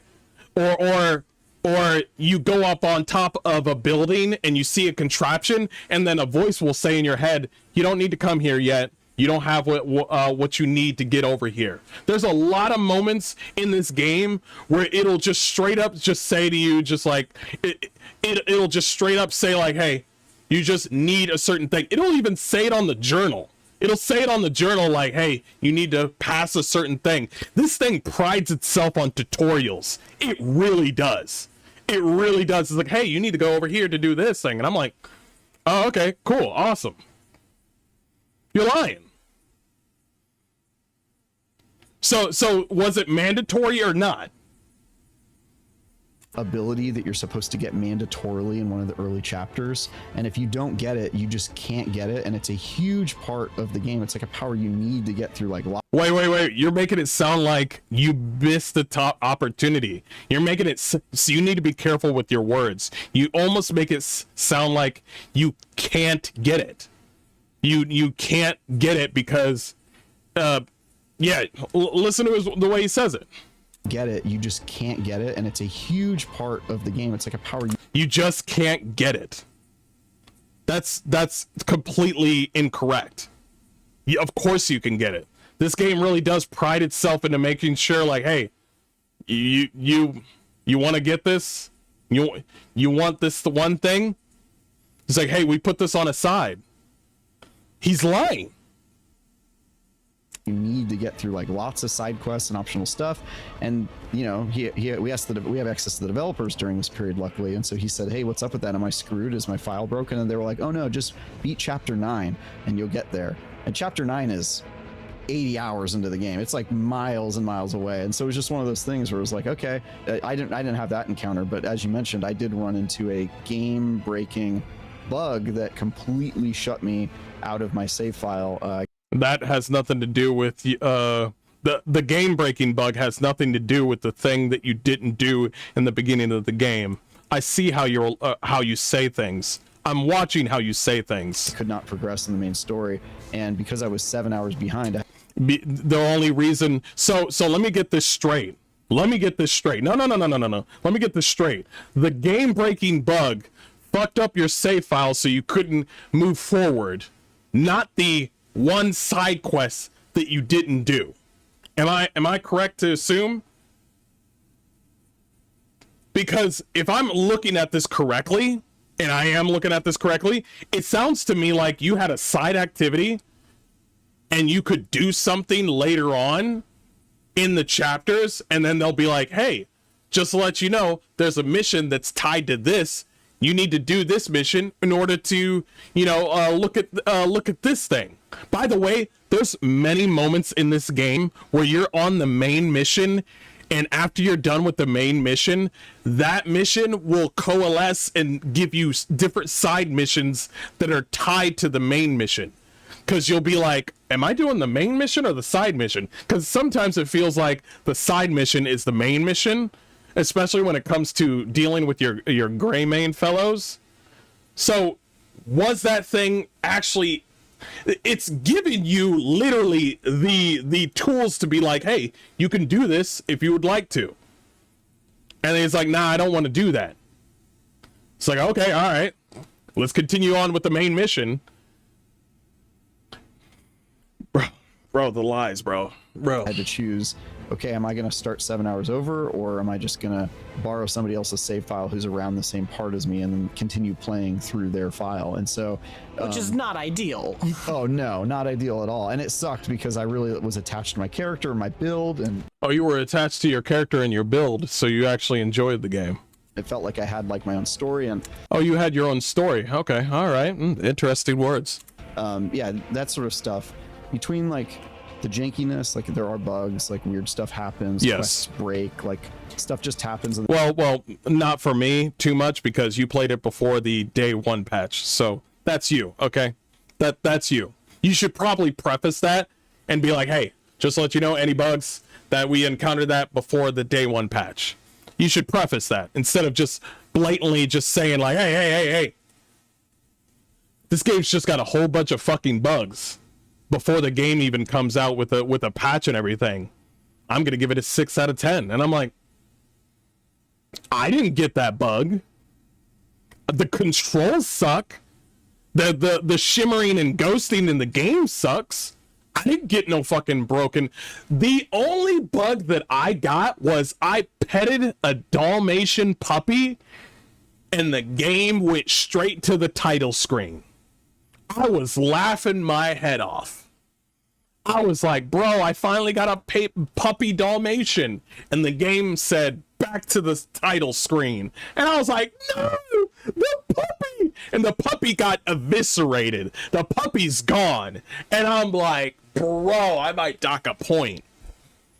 The game where you're just like, oh man, that sucks. It really hurts. And then also just like the moment-to-moment gameplay, particularly in the main storyline, where things just feel very poorly tuned and off kilter and out of nowhere, between the unintuitive puzzles and the boss fights that just feel arbitrarily difficult, where you're not sure if you're supposed. You suck at the game and you didn't level up your gear. Supposed to be. You see, you got 1 HP and you're just, yeah, I'm seeing you get hit. Every time when you get hit, it's DEFCON 5. When I get hit by a boss, I'm like, I look at my health, I'm good. I get hit by the boss, I look at my health, I'm good.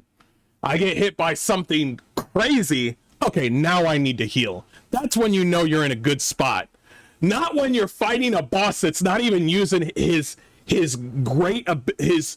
overall big ass fucking abilities, and he's just hitting you with light attacks, going hiya, hiya, and your character's going. Oh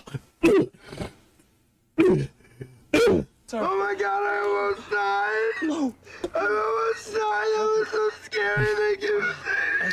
It's like watching a grown-ass man get punched in the nuts by a little girl, and that. I get it, the getting punched in the cherries, but come on, man. Getting good or leveling up your equipment, or if you're just. You didn't level up your equipment. I'm noticing that. Just eat 50 stacks of meat while you like. Listen, I know you're IGN, but can we focus now? Chump your way through these. Like it seriously is just a very weird game from top to bottom. And ain't nothing wrong with weird. So the longer I've played it, the more I've been kind of frustrated because I'm running into these issues and it's just sort of getting old. And one of those is that they just don't know when to end a combat sequence. Like the big war sequences, they go on for way too long, where you're. Ain't nobody fucking complaining about big war sequences. Nobody's out here going like, man, when is the war gonna end? As soon as the war ends, you're not gonna get the war again, okay? Everybody's. I am hungry for the fucking journey. I am hungry for that shit. I had a little white bitch fight a whole mining quarry of fucking bleed bandits, and it was fucking glorious. I think I did that for an hour, and it was so much fun. I was whipping people's asses, but as soon as it ended, I was like, oh man. Oh man. I just want to kill more people, you know what I'm saying? You know how it is? You know how it is? When God, man, I was having so much fun, and then they surrendered. As a matter of fact, this game is so fucking fun. When the enemy surrenders, I'm mad. I'm kind of disappointed. I'm like, yo, this place has been liberated. Everybody's running away, and I'm like, oh man. I had this whole new combo thing that I had. I had this new. I want to use the new weapon that I have.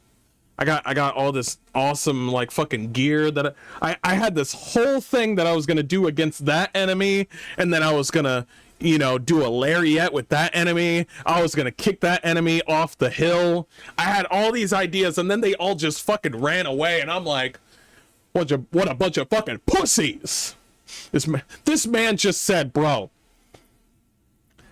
listen, I love women, but there's too many hot women. And I'm like, what the? Look, that was the gayest shit I've ever fucking heard. This is like, man, there's a lot of women here. Yeah, there's a lot of good-looking women here. Don't you think there's a little? Don't you think there's too many good-looking women here? And I'm like, what the fuck are you talking about, Dave? The hell does that even mean? This is like, it's like I don't know, man. I don't know, man. I've been hanging around these beautiful women, and like, you know what I mean? It's just like, why don't you just have sex with one of them? He's like, well, bro, but if I have sex with one of them, then what? Then what? And I'm like, what the fuck does then what mean? It's like, so man, you're gonna have a big long battle, and I'm like, geez, I hope so, bro. Hurry this up. You're like doing multiple steps, like you have to carry around a flag. And this coming from the guy that didn't he didn't fucking refine his armor, by the way. I wonder why the battle was so long. I wonder why. Plant it while 80 guys are around you hitting you, and if one of them hits you, they go on for. I want to hear what he just said. He just said something that was so unmanly. Let's hear it again. Let's hear it again. They just don't know when to end a combat sequence. Like the big war sequences, they go on for. He said the big war sequence, and he's wondering why the war sequence is so big. Way too long, where you're like doing multiple steps, like you have to. Every war is a multiple step thing. There's the danger zone. There are artillery fire. You got to take care of the barracks. You got to make sure to take care of the infirmary. By the way, did you know the battle can last longer if you don't take care of the barracks or the artillery area? Because that's how the enemy keeps fucking respawning. Did you know that on the side of the screen that there's barracks, artillery unit, infirmary? What is an infirmary? What is a barracks? You've never played Warcraft before? And the enemies just keep going? It's because you didn't take care of the barracks and you didn't take care of the infirmary. For some odd reason, the enemies are just getting back up after getting healed. What the fuck? Carry around a flag and plant it while 80 guys are around you hitting you, and if one of them hits you, you drop the flag and then have to begin this long button mashing process to pick it up super slowly and move it another couple feet, like stuff like that, where you're just like, that. Oh my god, I've been at the. What the fuck? That was the most manly thing I've ever fucking heard in my life. What the fuck? What you're having a bad time? What? So it's just me and my men. Isn't that what happened in Space Marines 2, where he picked up the flag and then there was a small amount of fucking soldiers or Space Marines left, and then you were holding the flag, shooting people and shit. It was a small amount of like allies left, and you picked up the flag and you just hoped that you could take care of the whole situation. That was manly. Now this game's giving you the same thing, where you're like, take the flag. Hike it up! Yeah, get up! Get up! There's a whole bunch of enemies in the way. It's the most manly fucking thing that I've ever fucking seen. And this big-headed Jew over here is just like, man. I wish I could just stick a thumb up my ass and then call it a day. This for 4 hours and I'm still on the same step of the quest, and it's just like, please let me out of this. I would say the description is the highs are quite high because they've done the super ambitious thing and they've kind of thrown everything at the wall. What does that even fucking mean? What? You're explaining the lows. You're explaining the highs right now. What is the highs? Can I hear the highs one more time? Say it again. Please. Let's hear the highs. I would say the description is the highs are quite high because they've done the super ambitious thing and they've kind of thrown everything at the wall, but the lows are really low, and it kind of feels like this game tries a little too much. It bites off more than it can chew, and it ends up being kind of a jack of all trades and a master of none. What does that even fucking mean? Bro, these IGN fucking interviews and writers don't know how to fucking see. This is why they're in that as a game journalist. They couldn't cut it out as politics. They couldn't cut it out as anything else. If it was a strong black woman, they would give this a better. They would give it a better score. It's like, yo, the highs are highs and the lows and lows. This game's got ambition, but this game has ambition. And I'm like, who the fuck says that? This game has ambition, but this game has ambition. It's like, yo, this game's got the things that go with it, that stick with it. But when it doesn't stick with it, it doesn't stick with it. Get the fuck out of it. Stick to your day job. Stick to your day job. You said a whole lot of nothing. You got that big ass forehead. Nothing. By the way, this guy gave Outer Worlds 2 a 8 out of 10, by the way. Thought I'd let you know. Avowed, he gave Avowed a 7 out of 10. He gave Concord a 7 out of 10. And he gave this game a 6 out of 10. For some odd reason, all the games... He gave High Guard a 7 out of 10, too. For some odd reason, all the games that are dying, he gave a good score on. So fucking weird, you know what I mean? So fucking weird. Particularly in kind of the shape of its story and combat encounters and the stuff you're doing out in the world. It just has a very uneven kind of feel to it. So you're close to the end, like we said. Yes. What's kind of left to see? What's the lingering questions? End game, if there is that? Well, I mean, you make it seem like, what do you mean end game? What the fuck does that even mean? This is a one-player game. End game would be like... Are we talking about an MMO here? What are we doing? What are you talking about? Like the end game. This isn't an MMO. You just play more of the game if you beat the game. What does that even mean? So it's like, yo, what's the end game like? And I'm like, nigga, this is not an MMO. And they're thinking about adding multiplayer, which I don't like, but they are thinking about adding an expansion in this game, which is good. But what does that even mean? Well, what does that even mean? Sort of stuff. Pretty much, yeah. So I've tried to focus mostly on the story. Yeah, we know. We saw how I know you focused on the story. You were getting your ass whooped. Which I don't really recommend. Like you kind of need to smell the roses in this game. It kind of forces you to be ready. You didn't smell the roses. You got your ass whooped. Ready for the next part of the story. So I it's not like you've done none of that, right? No, I have. And in fact, the game basically forced me to at one point where it was like, okay, it is forcing you. By the way, I like his wording. The game is forcing him the way it should be forced. The game is, you're getting your ass whooped by certain enemies, and then you say in your head, oh, I need to fucking prepare, get my gear straight, get some skill points, and come back later. The game's forcing me to. Nigga, the best way to force you is to shove a stick up your ass. That's what they did. See, that's what happened to me in this game, was I went to an area I've never been. I saw a whole bunch of men clad in black and yellow armor, or the Demonese or something like that. They whipped my proverbial fucking ass.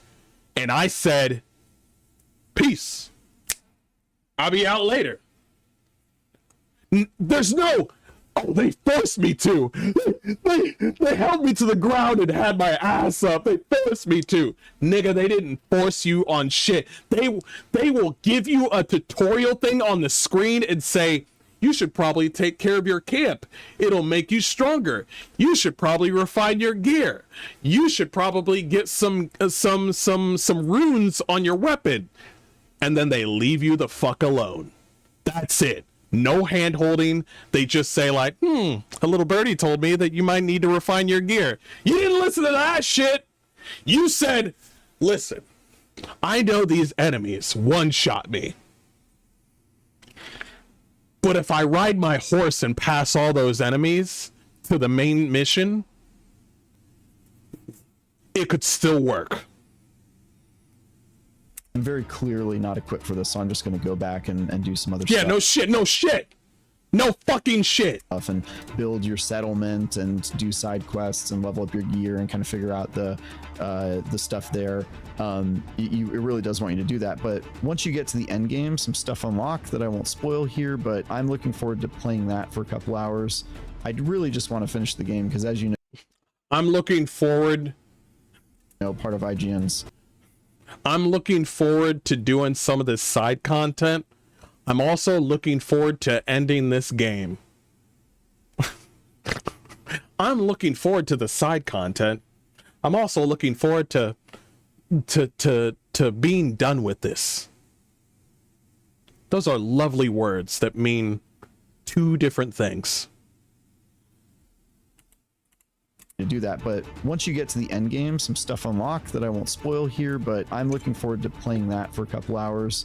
I really just want to finish the game because, as you know, part of IGN's style guide is we finish games before we write reviews. And then what the fuck is this video, you dumbass? You are such a fucking liar. It's like, by the way, how's that marathon review going? Oh, Bungie told you to not review it even though the game's out. Oh yeah, my bad, bro. So when a Western developer that shit tells you to not review something until their next patch, that's when you're like, thank you, Daddy Bungie, and then you suck their balls. Even though this happens to be an enormous RPG that probably nobody should try to finish in 2 weeks, like I'm gonna try to do that just so that I can. 2 weeks. 2 weeks, dude. 2 fucking weeks. Yeah, 2 weeks. What did you do for 2 weeks, man? I got another job and I got 70 hours and you got 110 hours. And what have you been doing? They really ain't feeding you over there in IGN, are they? Speak from a completely informed perspective before. Oh, you're not informed right now? Before I put a final score on it. So you've got a little bit more to see. You've seen a ton already. If you had to... You don't need to see the whole game to realize that something's good, by the way. Score it now, what realm would you be in? Obviously, this isn't official final score. It could still shift if the end really saves it or botches it or the end game is truly amazing, whatever. But what realm are you in right now? Yeah, it can always change, and I try to keep an open mind during these things, but after 100 hours... They don't keep an open mind. They know exactly what they're doing. You're going to have some opinions about it, and I have a lot of them, right? And so I'm going to be writing my review in progress later today at the time of this recording. But my overall thoughts is like, it tries so much. It's a technical marvel, which we haven't really talked about, but like it just looks... No, you didn't talk about that. No, you did not talk about that. Absolutely stunning and performs surprisingly well. A technical marvel outside of all of the game-breaking bugs. Yes, the game-breaking bugs. The game-breaking bugs that happened before the game even came out. Yeah, those game-breaking bugs. I mean, technically, like frame rates and the way it just looks pretty throughout. Performance-wise, Performance-wise, it looks. Yeah. Maybe you should have had a conversation about that, about the performance, and then possibly saying like, well, this is what I. By the way, they keep on doing this thing where they're just like, oh, the game's not out. There's gonna be so much fucking downloads. There's gonna be a day one patch. Didn't mention it throughout this whole video. They mentioned it once, and then they played it off like, well, they get it, they understand. And I'm like, why? That's what you have to ask yourself. Why is it that there's so many bugs? You're playing the game before it comes out for the day one patch. Why is it that the game has so many bugs? It's good. But like the stuff that it does bad, the lows are just really low. Okay, he's gonna repeat himself. Have trouble recommending this game, especially like nobody cares. 3 million copies. 3, like, man, this is not it. Like, it's closer to Two Worlds 2, which, by the way, is a game that is really janky and uneven, but a game I also had a lot of fun with, and I've had fun with this game. But I probably you didn't sound like it. am going to be looking at like the 6 range for this. I think it falls short of me being able to like soundly recommend it with a 7 as like a good game. I would. 7 is not a good game. 7 is an average. 7 is the technical, like 7 out of 10 is like you want average. Average would be, of course, a 5 out of 10. Good would be like, you know, 6 or 7, maybe even an 8. So, but IGN believes that 7 is where the good is. 7 is where 7 is where it's just like, oh man, well, we got 3 other numbers right over here. So the good almost feels like an average to IGN. They've used 7 out of 10 so much that it doesn't feel like it's good. It feels like it's average. And there's so many average games or dead games that they put as a 7 out of 10 that we don't know what feels like a 7 out of 10. That's why we keep on saying IGN 7 out of 10. It's because we don't know what the 7 out of 10 is anymore. You say something's a 7 out of 10 and then their whole studio falls apart, and then you say another game's a 7 out of 10 and then nobody plays it, and then people all play the fucking Where Winds Meet game or fucking Crimson Desert. Everybody likes it, sells very well, and then you're like, yeah, this is a 6 out of 10. Nigga, fuck you. Fuck you. By the way, what did I tell you about Black Desert? What did I tell you about Abyss? I told you that going down 30% at the beginning because of your stupid fucking obviously a horrible score, by the way. I think there was one user review that said 0 out of 10 because no LGBT representation. I hope that lady never has sex and reproduce. I hope she never does. But this was negative 30%, and then they brought it all back. Crimson Desert developer Pearl Abyss stock price has shot back up almost 30% due to strong sales after falling 30% last week due to mixed reviews. What did I say? What did I say? Mr. Hardcore Mode is always right, okay? Remember that. And same guy, by the way. Travis Northup. Same guy, by the way. Same guy. Right up here, same guy. Up. Pay attention now. Concord 7 out of 10. It's good. See, that's why I don't know what the fuck 7 out of 10 is. Let's see. You know what? What other games? What other games has he done? Marathon reviews so far, which is, and he brought the same bold ass fat nigga. Do this every fucking time. And what's the score? Oh, you're not going to get a score because they're not going to score the game. Because Bungie asked them to.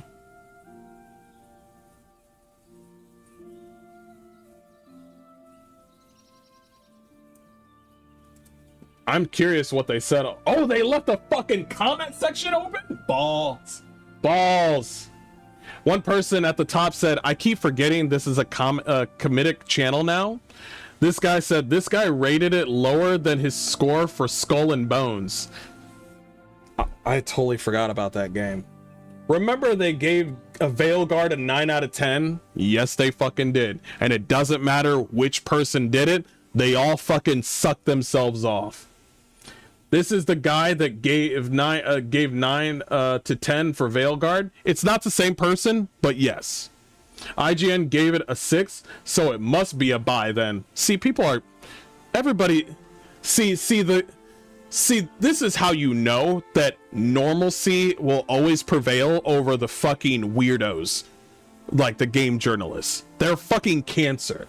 Travis, not enough yellow paint, 6 out of 10. Concord was better. Perfect.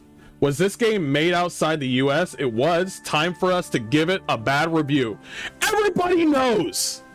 Everybody knows. What the fuck did he just say? I wasn't focused on my leveling up my loot.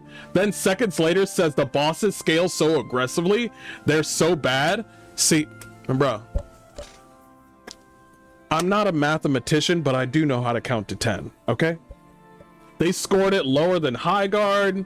Remember, IGN gave She-Hulk a 9 out of... Oh my gosh, they gave She-Hulk a 9 out of 10. Oh my god, no wonder you guys are losing people. After 110 hours, I give it a 6. Okay, buddy, go ahead and keep giving COD games 8s and 9s, clowns. By the way, does anybody know about Shirako? Shirako is a silent full game like YouTuber who puts the whole game on his channel for people to watch the story or whatever. He brought that video. It's 19 hours and some change.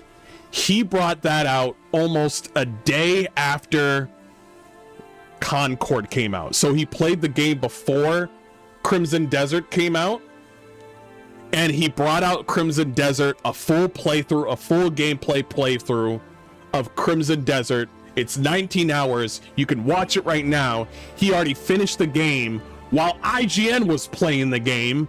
Shirako finished the game, and the video is available. Check out Shirako. He's got it. They brought that shit almost the same day as this video. Shirako brought out the fucking video of like, yo, I finished up Crimson Desert. The embargo is lifted. Here, check it out. Check it out. Boss fights are harder. Yeah, no shit, Sherlock. Bro, I don't need to say much. He didn't fucking do anything for Marathon, because of course he didn't. He's a fucking clown. He did High Guard. He was like, oh, in Outer Worlds 2? Let me check out Outer Worlds 2. What did I say about Outer Worlds 2? I think it was 8 out of 10. 8 out of 10. Let's see how Outer Worlds are doing. Let's check it out.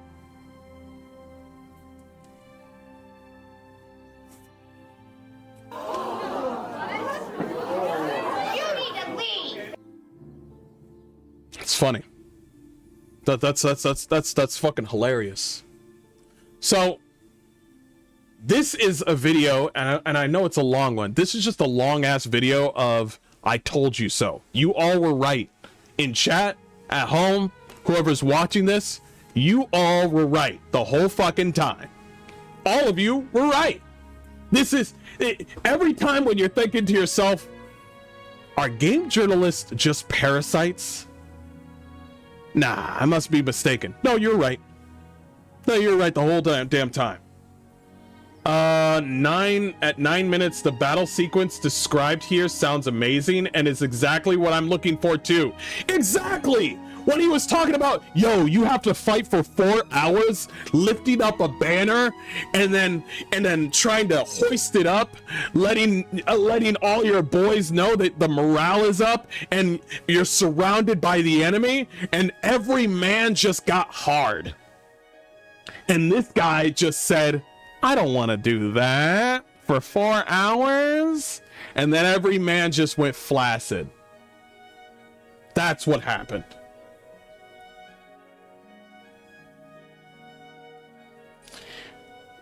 Yeah, that's all I got for you today. That's all I got. This is why you should only listen to YouTubers, because if you didn't work at IGN, no one would care. Exactly. By the way, he's a freelance writer, so he's just sucking whatever IGN has at the tip. Okay. So this is why he's not actually working at IGN, because he knows that IGN probably might get fired. I like how he comes up and says something like, yo, I'm a RPG open world extraordinaire, like, you know, gamer. And I'm like, number one, you got your ass whooped by a boss, so don't even come to me with that Elden Ring bullshit, okay? I don't care how many box sets of From Software games you got in the back. You're a fucking loser and you suck at bosses, okay? And number two, you're a bad writer. First of all, you don't know how to speak. As a writer, you don't know how to speak. And number three, open worlds is not your thing, especially when you can't differentiate what is an action adventure and an RPG. you dumb shit, and take your fat ass boyfriend with you. Fuck you. Hey, that's it.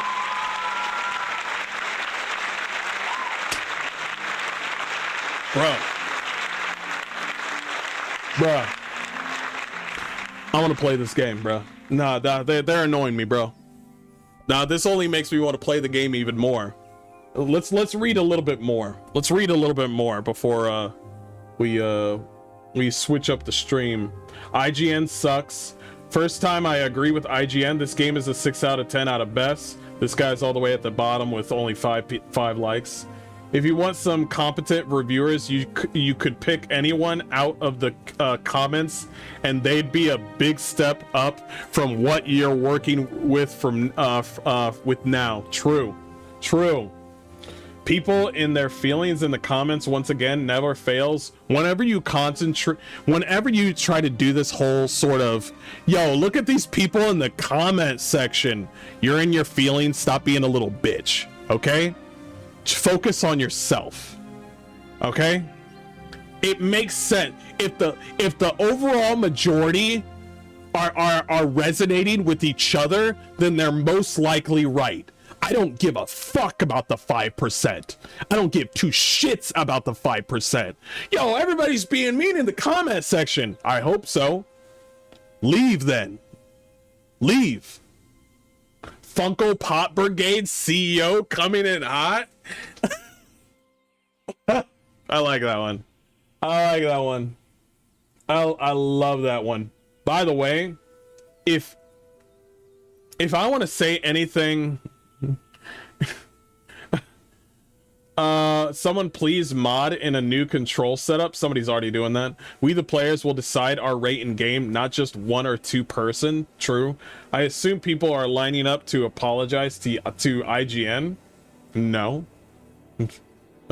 Most of the scores being posted now are 7 out of 10 and Metacritic.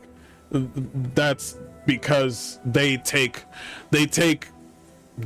barely care about the user score. They only care about the critic score, and the critics aren't even gamers. It's the same thing with film. Same guy giving High Guard and Concord a 7 here. Regardless of what happens, one thing is certain: modders are gonna have a field day, bro. True.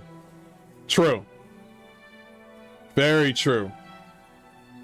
Somebody said IGN deserves an apology. No. What are you talking about? There's some... What? Did you all... Did these 5%ers get stuck at the beginning where they were supposed to use the force palm on the door?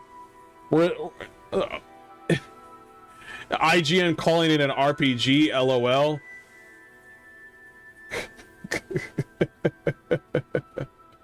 Oh my gosh, yeah, overall, overwhelmingly, most people disagree with IGN.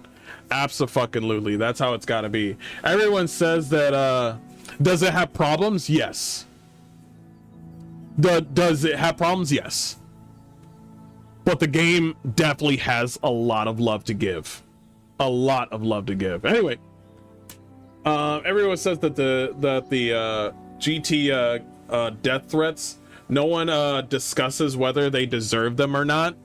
Oh, we're going there. I like that. True though.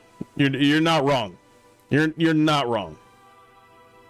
Let's see, Asmund Gold is still playing. I can't stop playing this game either. I'm ready to play this game. I'm ready to play. Anyway, guys, I'm gonna end it here. In 30 minutes, I'm about to start up a new stream.